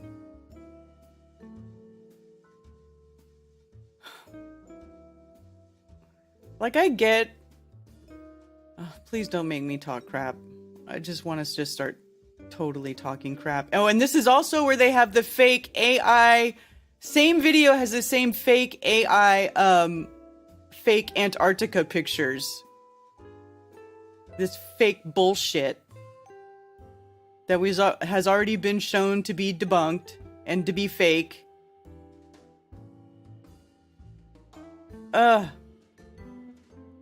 Just fucking stupid. I'm sorry, that's fucking stupid.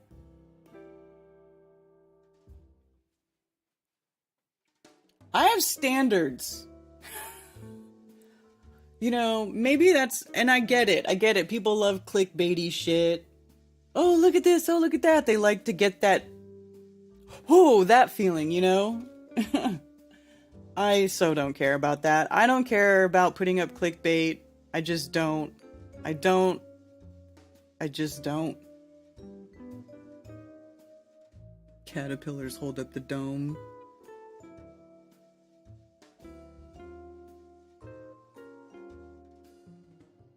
Area 51 will block. Finally, some messages get through. Shows me that AI won't let through. What? Yeah, YouTube does censor comments. There's people who put comments, and even me as a channel owner, I don't see it.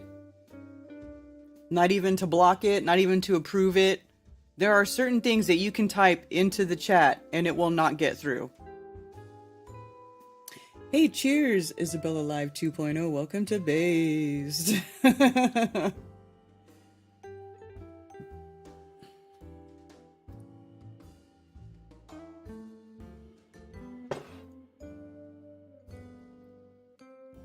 My first impression is fake. Well, your first impression is right, Alex. That is fake. Nonsense. Crap. Clickbait.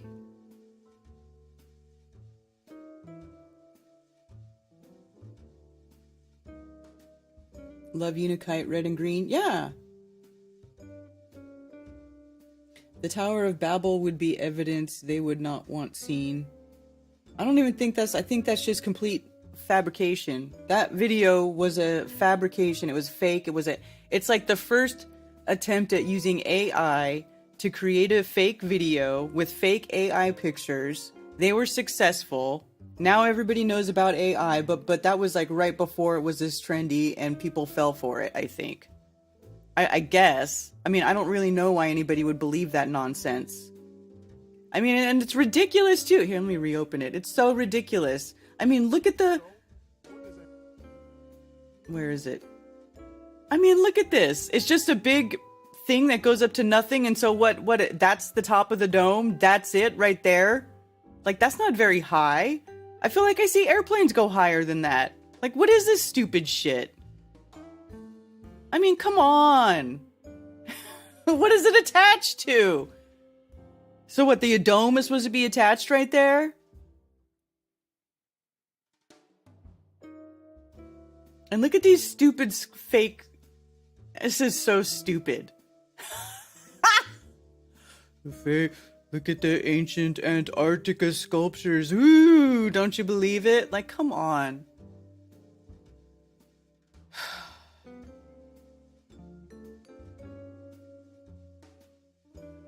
This is contributing to the dumbing down of America. It's contributing to the dumbing down of just people in general. How many views does this bullshit have? 22,000 views on this stupid bullshit.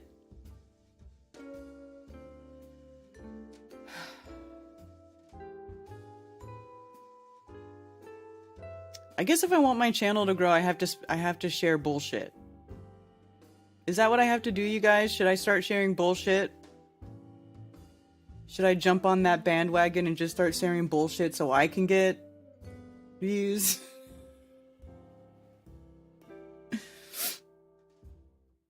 You can tell it's real because it looks so fake, right? Looks like escalators leading to a door in a mall, right?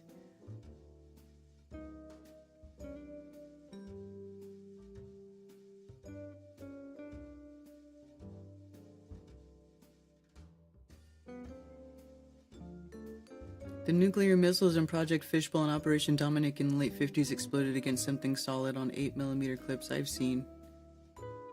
Yeah, but that was much higher than that. Like, that to me didn't even look... It did... Like, I feel like that was not... That was ridiculous. What we were looking at was a bunch of ridiculousness. Hello, James. I'd like to hire a geologist for a day and ask a million questions. I know! You know, I tried to do that with an arborist. I tried to find an arborist who would come to my property and look at my trees and tell me what was going on with my trees and what kind of trees I had, because I have a whole mess of trees, right? I couldn't find anybody. Nobody. I got no responses. I was like scouring the internet. I spent a little bit of time. Couldn't find... How do you find these people?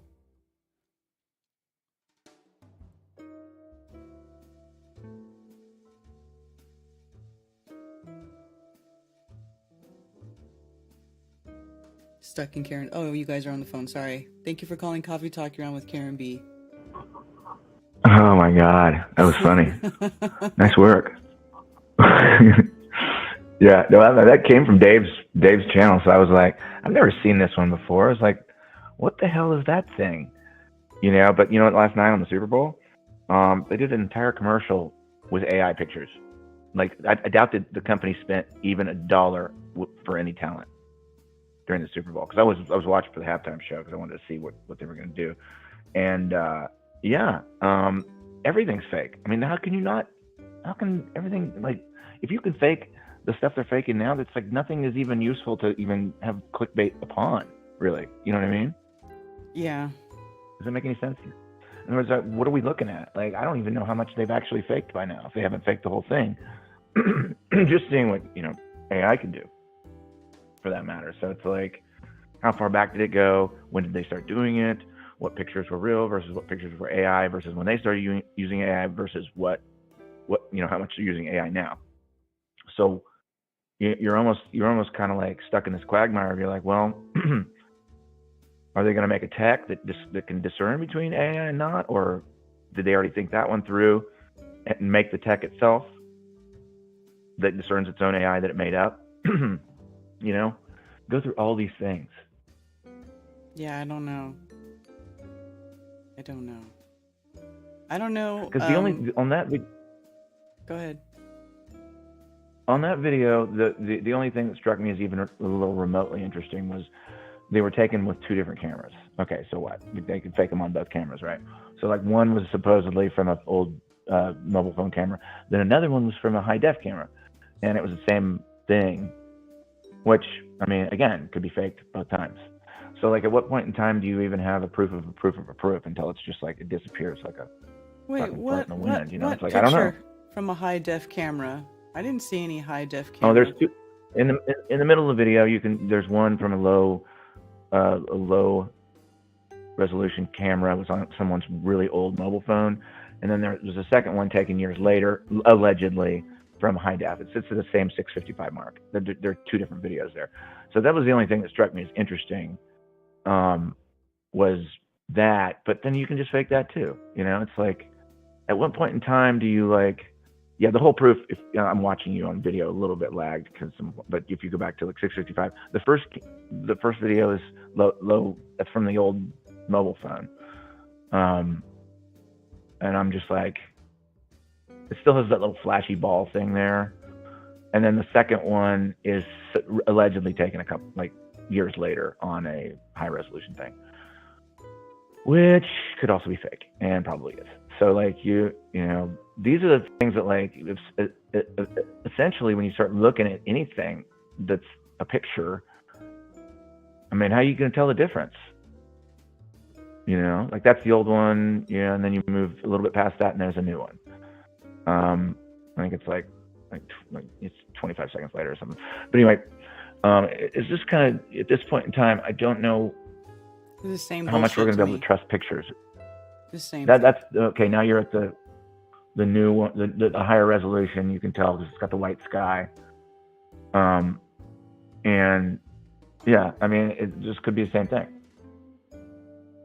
They're just rendering the same can't even thing tell- with different lighting. It's the same thing. Yeah. It's the same picture. Yeah. They talk about the steaming lake, and then the whatever the fuck that thing is. I don't know. What the hell is that? I mean, why? But somebody's propagating that stuff. And who's to say they haven't been propagating it for a long time? And it makes you want to go back and think about all the pictures you ever looked at. And how does the cheap flip phone camera have a zoom on it? Yeah, I don't know. It's bullshit. Cheap flip phone cameras don't have zoom. It would always be the same focal length if this was a real video from a flip phone, like they say it is. But it zooms in. Mm-hmm. That's bullshit. The only thing that could outweigh that is the scale of what that thing is, if it's actually there, which it very likely is not. As far as your focal length talk, you know, if it's at scale, you know, focal length is not going to make a huge difference at all. But again, the point is that flip phones don't have zoom. And what is this little, like, floaty thingy? What is that bullshit? You see this little, like, floaty light? Yeah, so they in the descriptor, the AI voice that talks the narrative through, this was supposedly an email from somebody, said that there were balls of light going in between it and then shooting up through it. Oh, I see it. This is that's so fake. So Come on. I know. So he films it. If you let it play a little bit, it goes into the center of the thing, and then it goes straight up, and he films it going straight up the sky. I mean, I feel like a college kid could do this, you know, and it goes through that thing and it goes up. Yeah, and then you just make the excuse, it's flip phone, poor quality camera, so they can blur the video and put it through filters to make it look degraded, so you can't see all the shit they did to make that video as easily. That's what it is. That's why, like, all of these celebrity clips of their eyes turning into reptilian eyes are always such low resolution. Like, you're like, dude, that's a clip from a high definition interview. Show me the high definition video clip of the eyeballs switching to the reptile, not this fucking degraded, washed out, clearly put through a filter to make it look, you know, lower resolution, so you can't see the effects of the programs that they're using to create this BS. Yeah, I know. I'm just like, I thought I had seen everything about Antarctica, and then this one popped up, and I was like, you gotta be kidding me. And it was on Dave's channel too, so I was like, I thought he probably vetted it at least a little bit, but he may have just been throwing stuff up, you know, at high speed. You think David vetted something? Oh, who knows? He puts up so much material. I doubt he has time to vet everything that he puts up. Anyway, I thought you'd have a ball with that, and you did, clearly. I'm going to go back to bed. All Love right. you. Love you too. Good night. Bye. Oh, I lost my other caller.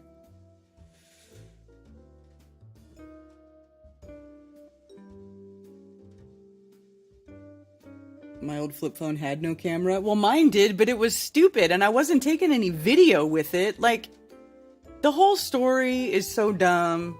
It's just so dumb. But hey, 22,000 views, right?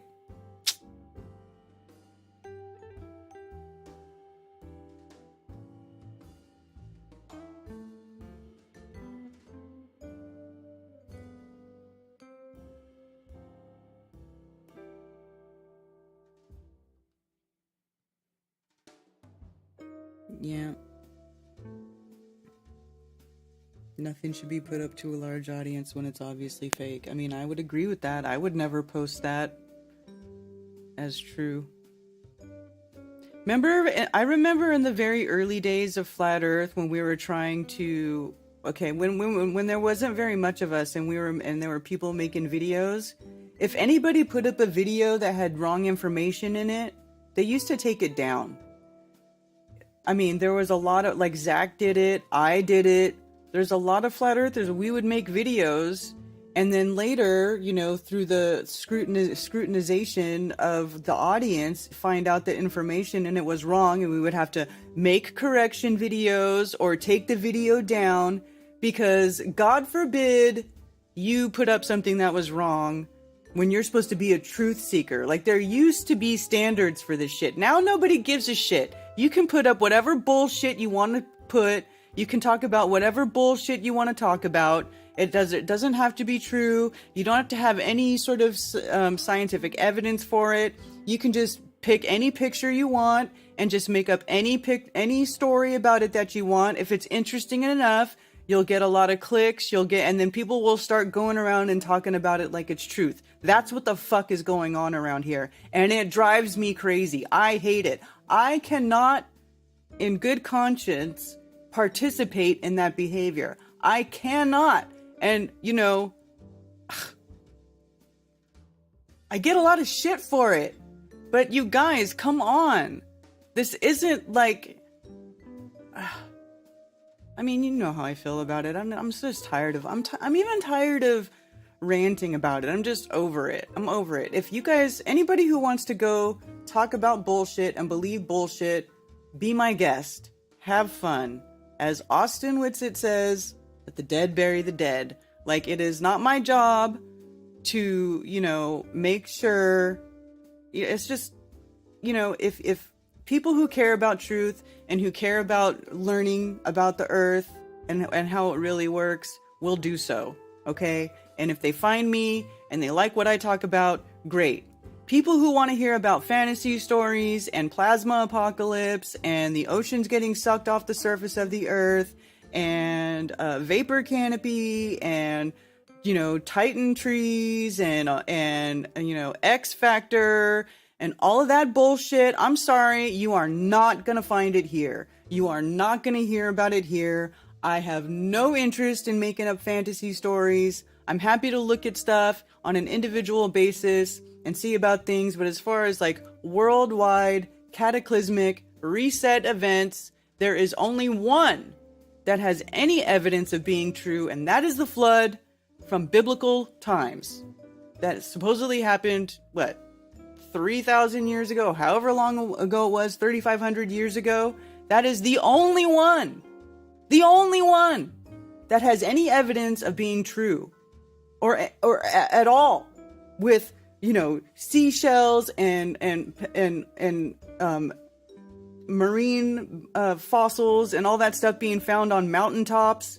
That is what you call evidence of a flood where mountains were under the oceans and sea life was able to get to these places where they would never have gone before. They would never have gone there. They would never be there under any other circumstance other than that part having at one point been under the water. I mean, you know, everybody else, you guys are just looking at stuff that could have also been a side effect of the flood. And then you guys say, oh, it's all melted. And then it's so ridiculous to say that everything's melted because when things get like, and you guys don't even examine the minerals that you're saying that were melted, different things react differently to high temperatures. And most of the things, especially silicon dioxide, which is quartz, if you melt it, it turns into glass. So if everything was melted, why aren't there mountains of glass? Like every mountain should be made of glass. Everything that you show us should be covered in glass or some form of obsidian glass. But no! Most of it is just water erosion.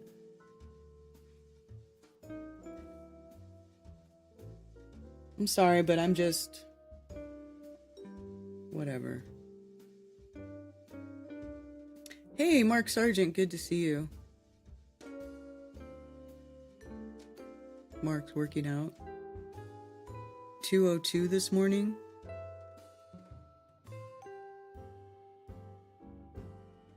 What do you mean 2:02 this morning? I don't get it.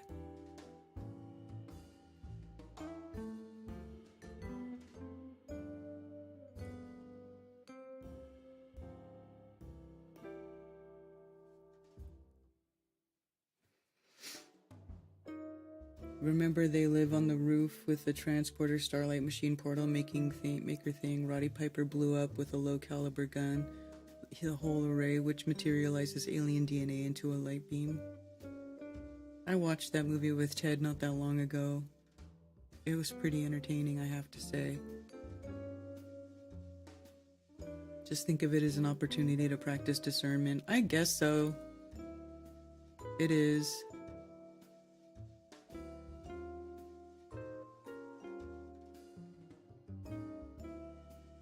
Both you and Smurfer Girl refuse to fall for any of the bull.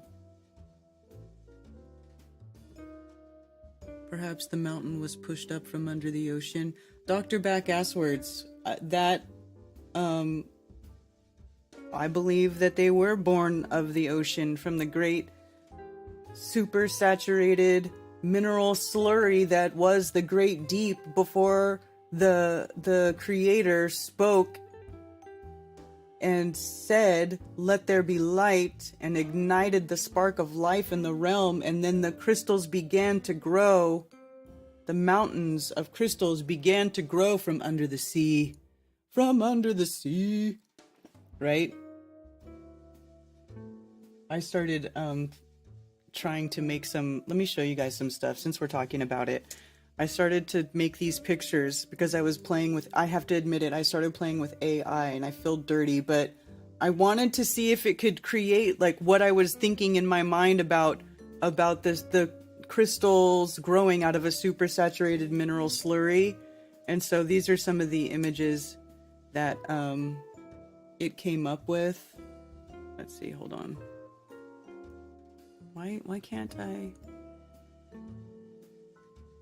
just scroll through here? There we go. So I was, saying,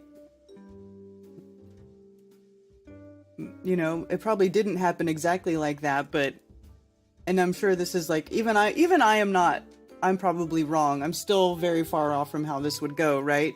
But something like that, something like this in the very, very beginning, like the first, pillars, the first peak, the first earth pillars in the water, would be growing out, the crystals would be growing out and then creating the land upon which we live, and then because of these properties of these minerals and the crashing around and the pressure, of especially quartz is piezoelectric, right? So that's causing, heat, pressure, melting basalt and causing lava flow. There's just, it could have been something like that. At least I like to think so. And I'm sure I'm way off. But it's just, this is where I'm coming from. I'm coming from the minerals, that being like the initial and oldest and longest living life form, and like part of what sustains the rest of the life in this realm, how it all works. The mineral world, the plant world, and then the animal world, right? And everything starts on the basis of the mineral world, which is the base of everything that the plant life needs to grow. and then the animals eat the plants and some of the, you know, however, to get their nutrients, right? It all works out. It's all this sort of self-sustaining, incredible process of creation and destruction. And, you know, it's all driven by the same force. I like this one. Here's a good one. This is sort of like me trying to say like a big black magnetic mountain, like in the center, rising from the center, right? The Mount Meru type of deal, surrounded by other islands, possibly. I don't know. I hate that,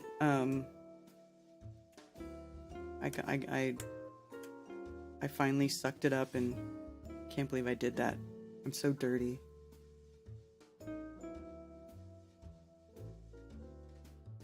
Amethyst intelligence.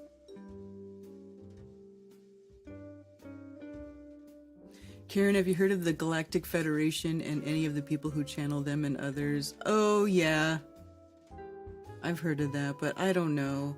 Channeling is weird, right? Like, who are you channeling? What are you doing? You know, I'm not really. You needed your rant. Didn't I rant earlier?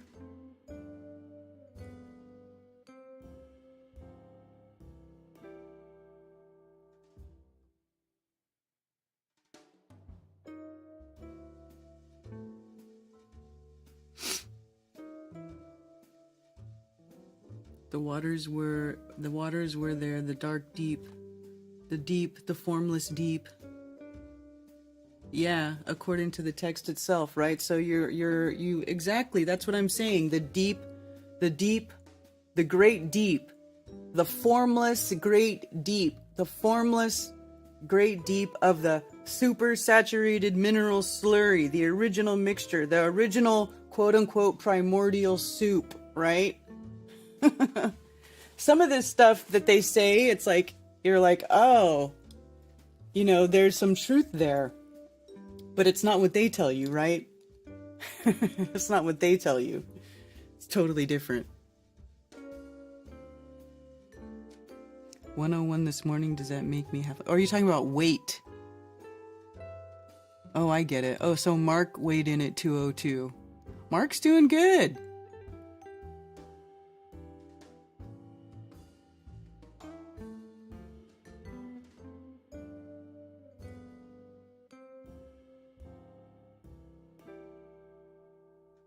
Thought it was crazy too till I found Sam.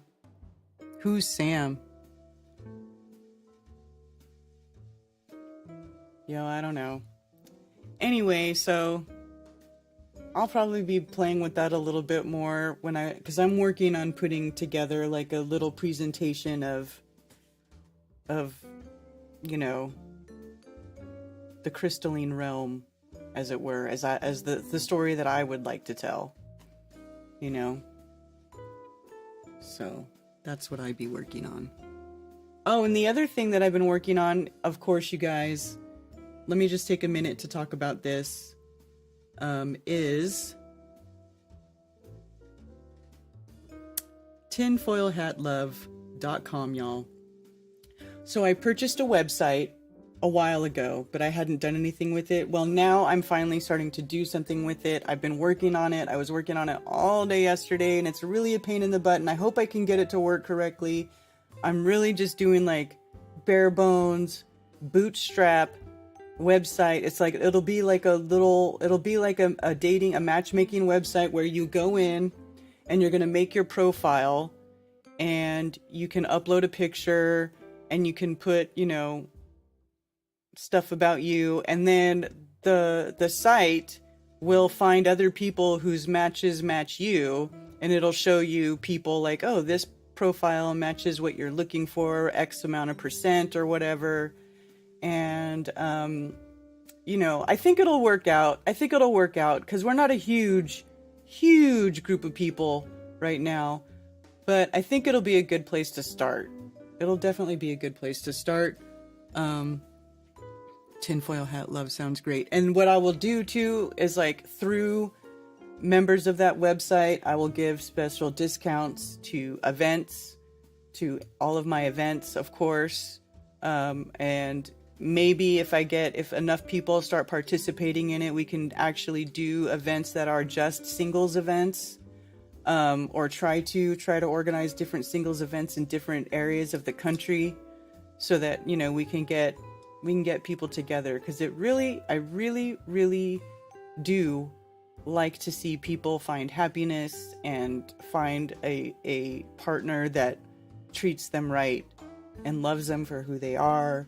You know, like it's a rare thing, and it's a beautiful thing. So I would love to be able to try to facilitate that, even just a little bit.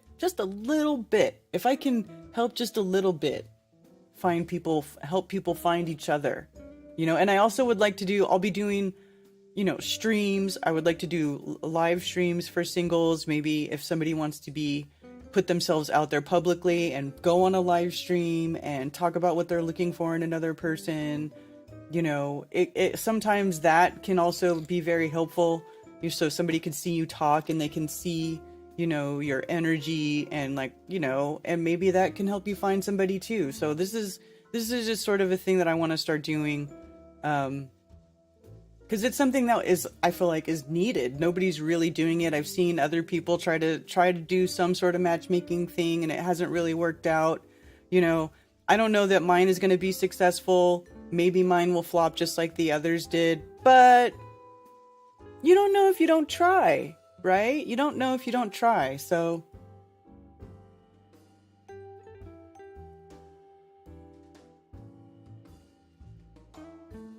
that's what we're doing. That's what I'm working on. tinfoilhatlove.com. Stoked. I grew up in woo-woo. The Galactic Federation is absolute BS. It's all heliocentric alien BS. Well, it sounds like heliocentric alien BS because it's called Galactic Federation. In fact, I think I want to say that they're associated with this other group that has a different name. Let me see.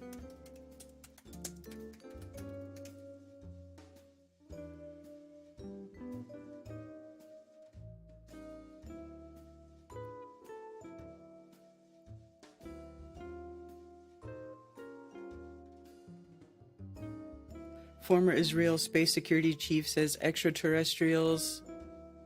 What? God, so dumb. Says extraterrestrials exist and Trump knows about. Oh, well, I trust a former Israeli space security chief. How much will membership fee be? Just out of curiosity, Carrie. What I'm gonna do is I'm gonna give everybody 60 days free.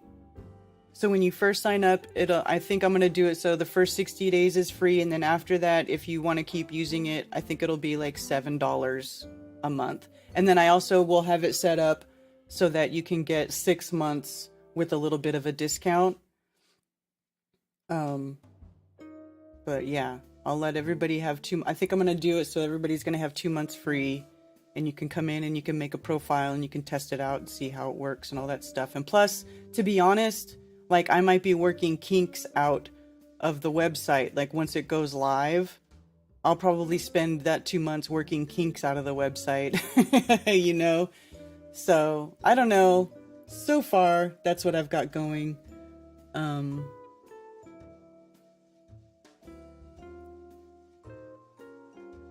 But, you know, I would like to, like I said, feature you can, and like the program that I'm installing, it has like different features on it where you can post your profile as like a featured profile or a top profile. Like if you really want to get attention out there, you'll be able to do that. Or if you don't want to do it, you can set your different privacy settings and stuff. I think it'll be cool once I can get it working.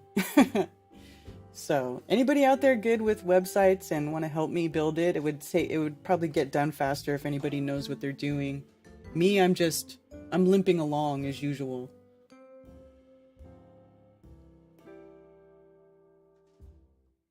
Connected to Scientology, that's what I thought, because of the whole Xenu thing, right?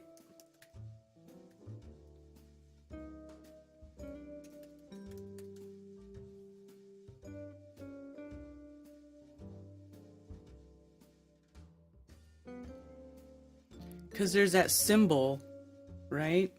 That they use. It's like the triangle. Ah.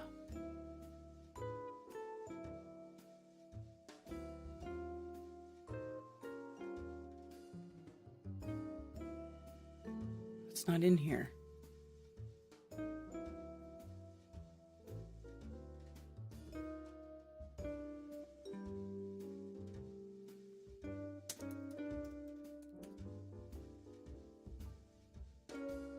No, this is... Ew, this is different. I don't recall this with the two triangles and it looks like a snake.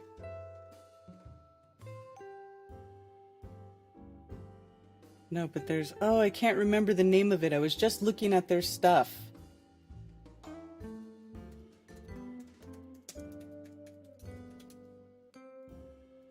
Galactic Federation of Light symbol. Is that the one? No.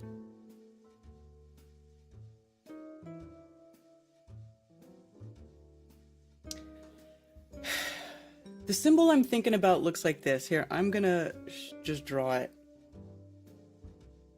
So, the symbol, paintbrush,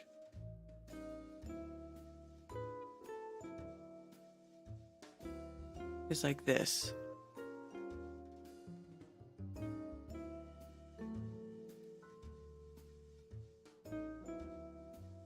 Oh, come on. Oh, come on. So it's like this.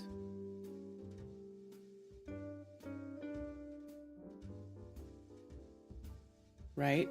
And then it has a circle.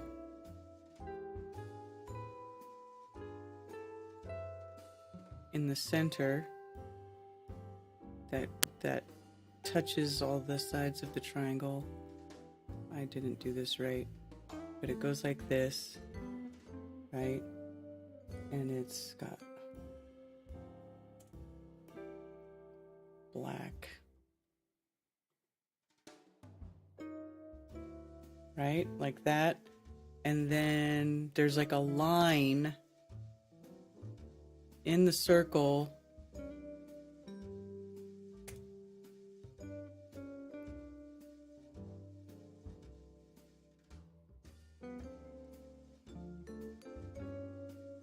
that goes like this, but with no arrowhead. Let me take that off. Can I take that off?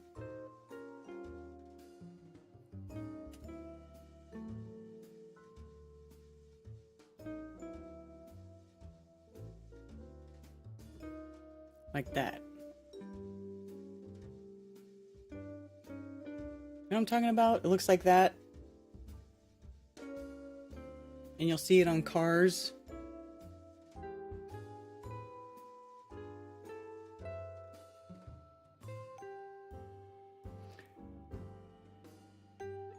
Still...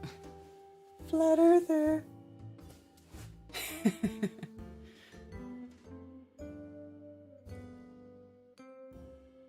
The Bluetooth is a B with an X attached to it, yeah. And also Bluetooth is the name, the Bluetooth name too is so funny. Cool, it all sounds great. Yeah. Does anybody know what this symbol is? I can't remember.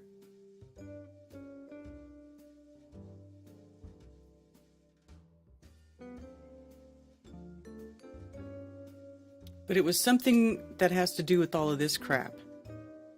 I'm pretty sure.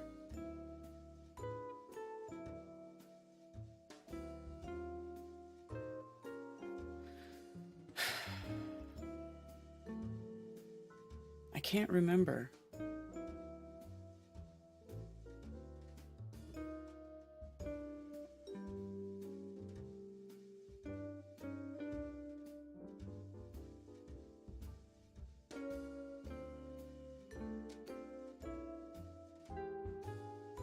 Starseed.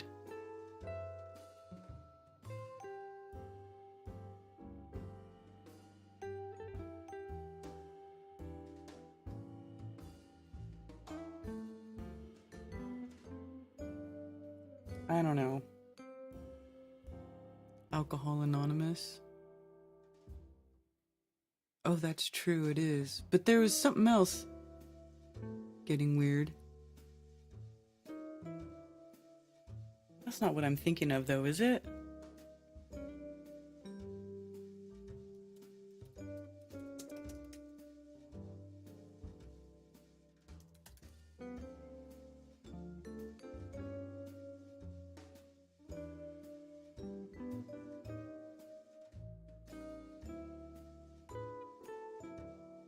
No, this is different. This is different. Because the triangle's inside the circle, so it's totally different. That's not what I'm thinking of.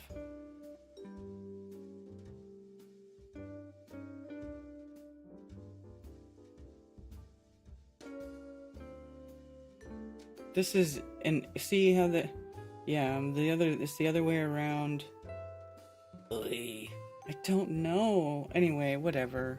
If I remember, I'll let you guys know. I'm sorry. I hate when I do that. The Eye of Xenu. Just Google triangle with circle. Oh, okay, well, let me do that.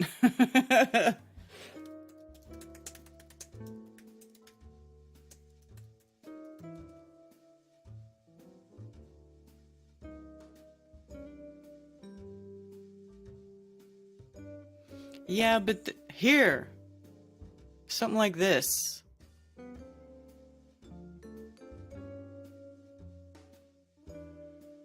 But that's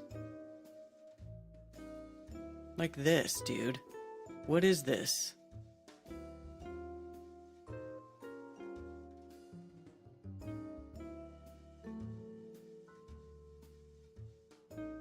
Oh, wait a minute.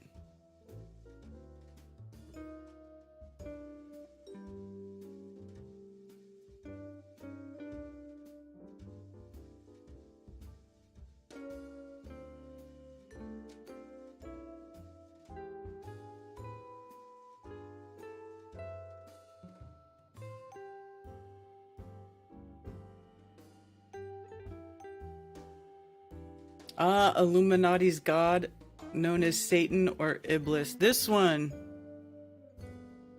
This is the one.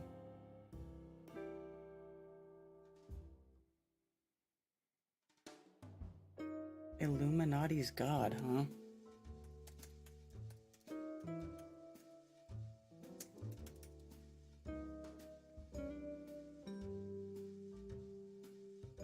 Supposed to be like the Eye of Providence.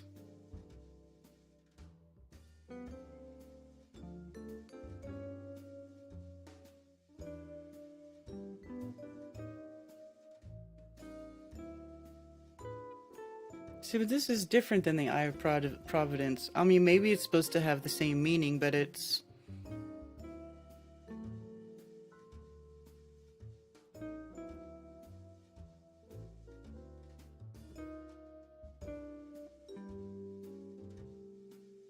Let's see.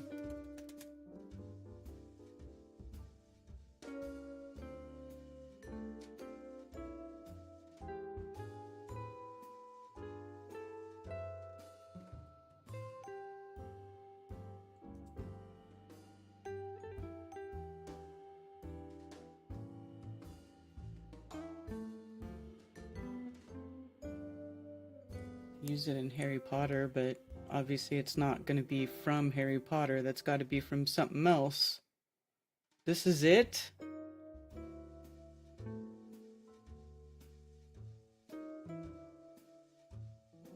This is not useful.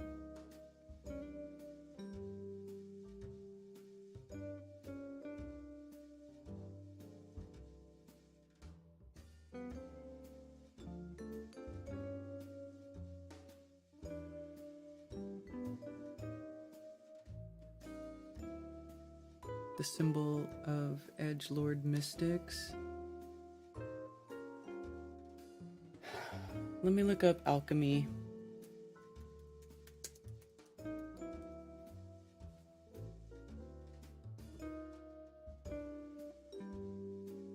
See, that's the symbol for Philosopher's Stone, but that's not the one I was thinking of. So let's see if these have that specific symbol that I was looking for. The triangle with the circle to line up the middle.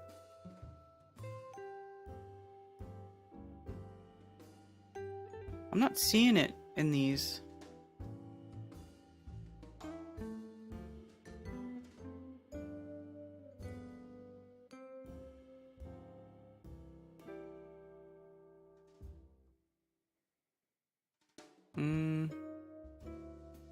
I don't see it here.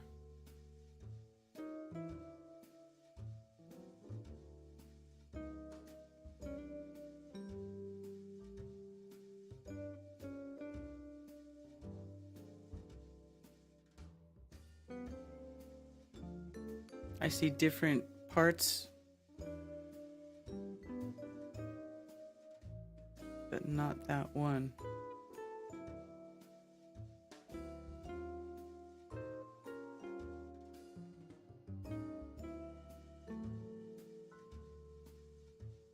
Yeah, there's something about that one.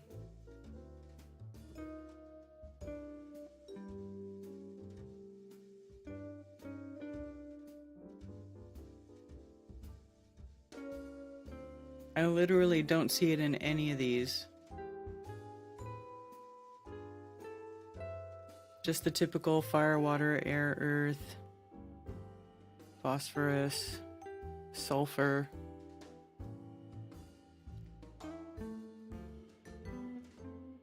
So, that symbol is not from alchemy. At least it would seem that it is not.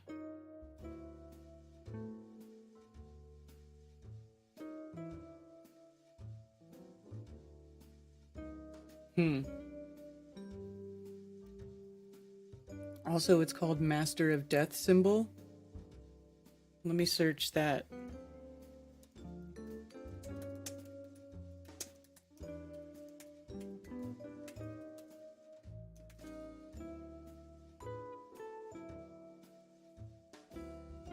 From Harry Potter shit.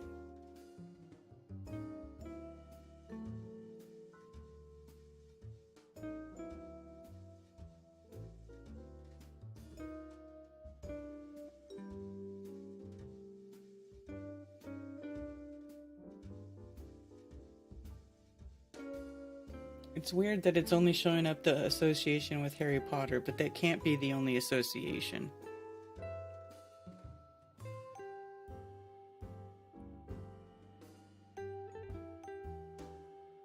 Well, or unless it is, maybe, I don't know.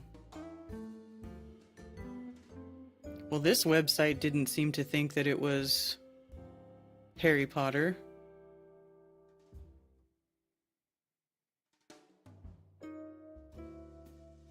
Which was used to talk about secret societies and satanic groups over the centuries. Additionally, it is the representative of the Illuminati's god.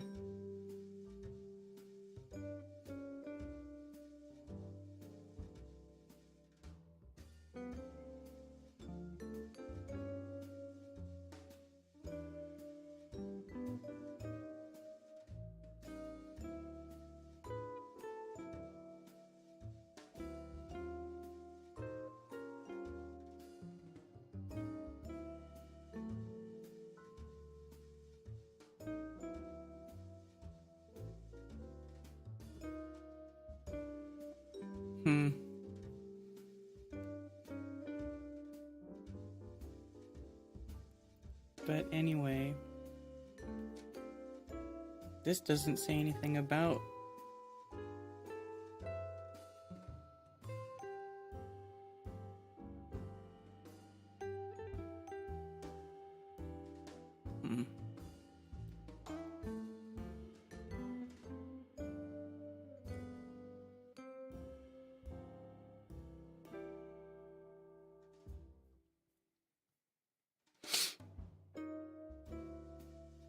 So, like, there's got to be something else. Harry Potter, freaking gatekeeping shit, getting in the way.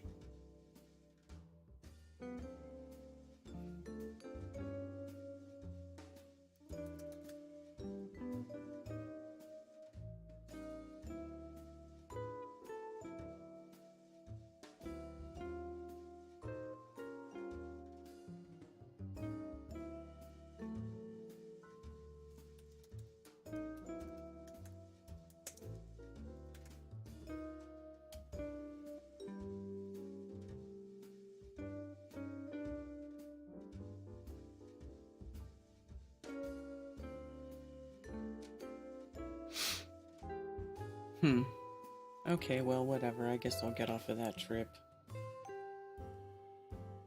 I'm gonna have to go look in some books, I guess. Actually, you know what? I'm just gonna look in one book real quick right now.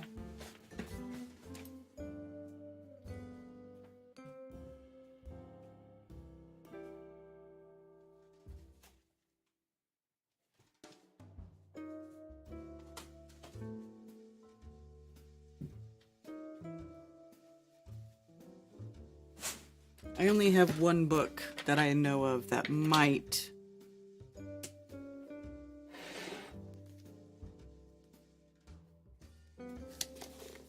too much pop media parallels actual occult symbols and it's just designed to make the actual meanings harder to find on the internet age. Do you know about this symbol that I've been looking for? Anybody have any input? Yeah, everyone thinks everything is an alchemy symbol. I know.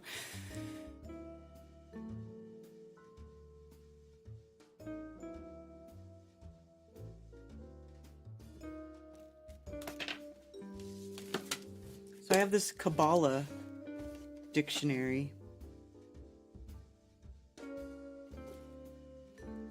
Or encyclopedia thing.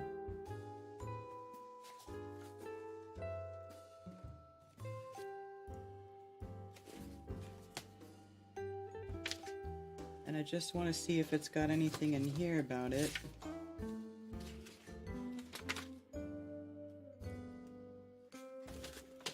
If I can... Some of the symbols in here. They've got some symbology stuff.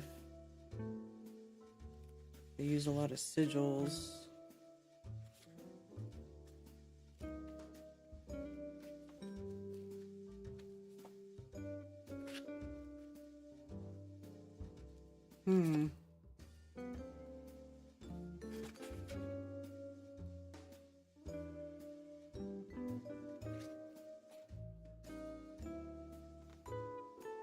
Where is that one website getting it from? If nothing else, if I can't find anything else that talks about that, where do they get it from?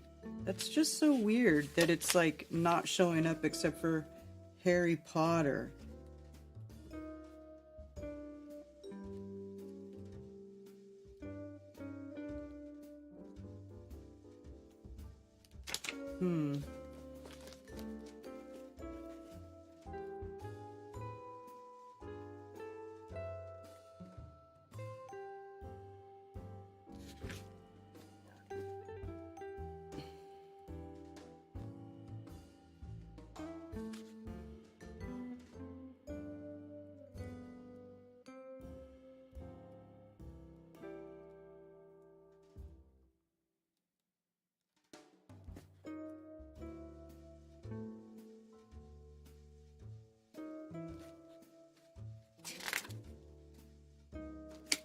I don't know.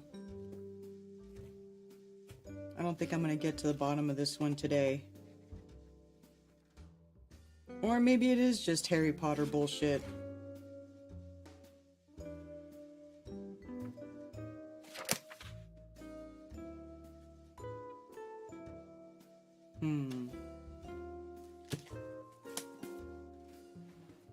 I don't know. It's a capstone. I'm here with books open looking for symbol.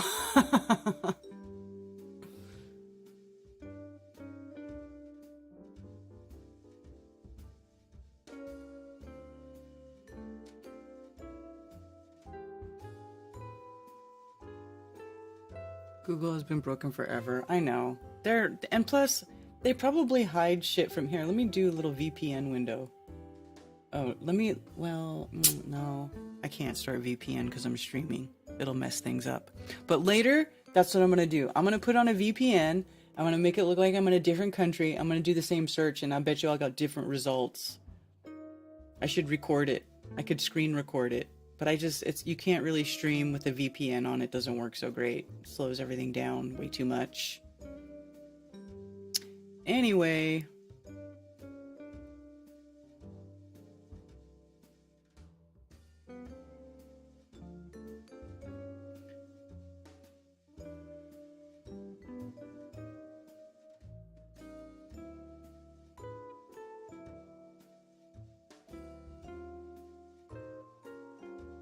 Spirit tin?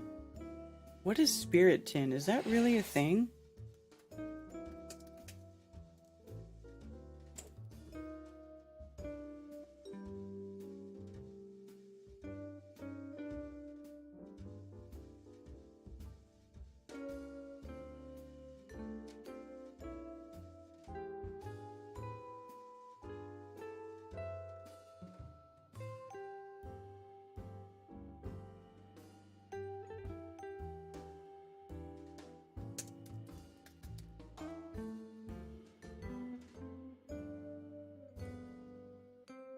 I don't think spirit tin is really a thing.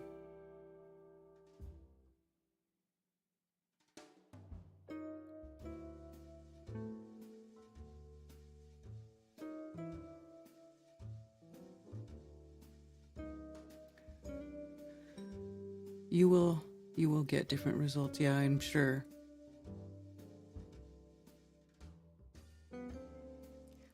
Lead to manifestation, which is triangle, circle, matter to spirit. Radium alchemy, red mercury recipe.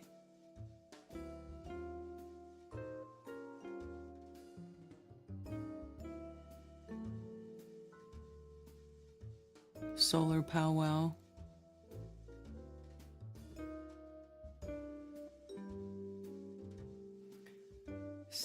Salamanca? Salamanca, New York? Is that how you say it? It's not a symbol I know personally, right? Ben, it's weird. So, I don't know. Maybe there's a dead end there. Maybe it's nothing. Maybe it is just a stupid Harry Potter.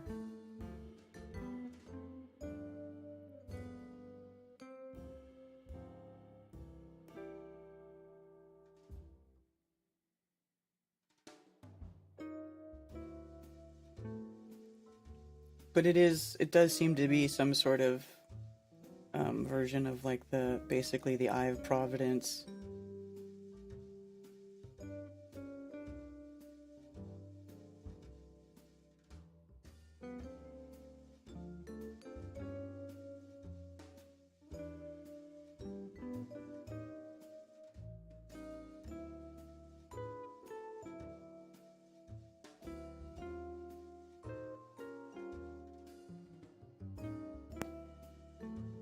Seneca Allegheny Casino and Resort.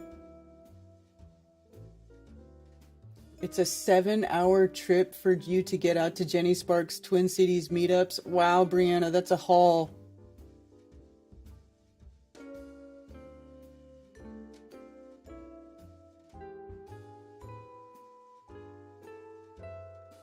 What's up, Flat Earth Monkey?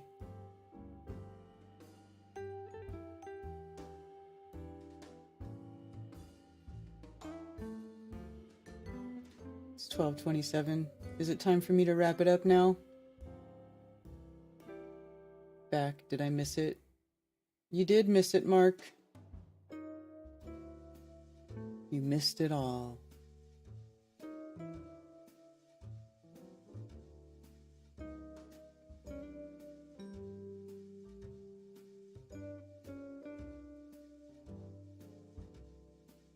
The boy who could not die. Ask Marty Leeds about the symbol. Yeah, Marty may know something about it. That is true. Just seems weird.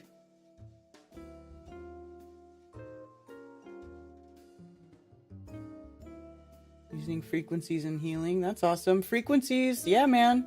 Frequencies and healing. I think that's where it's at.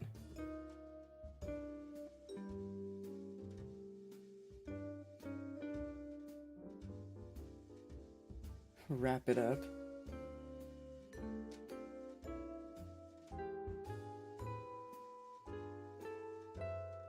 The circle inside the triangle doesn't make sense to me at all. Yeah, it's weird, right? But it is sort of Eye of Providence kind of look. But it's weird.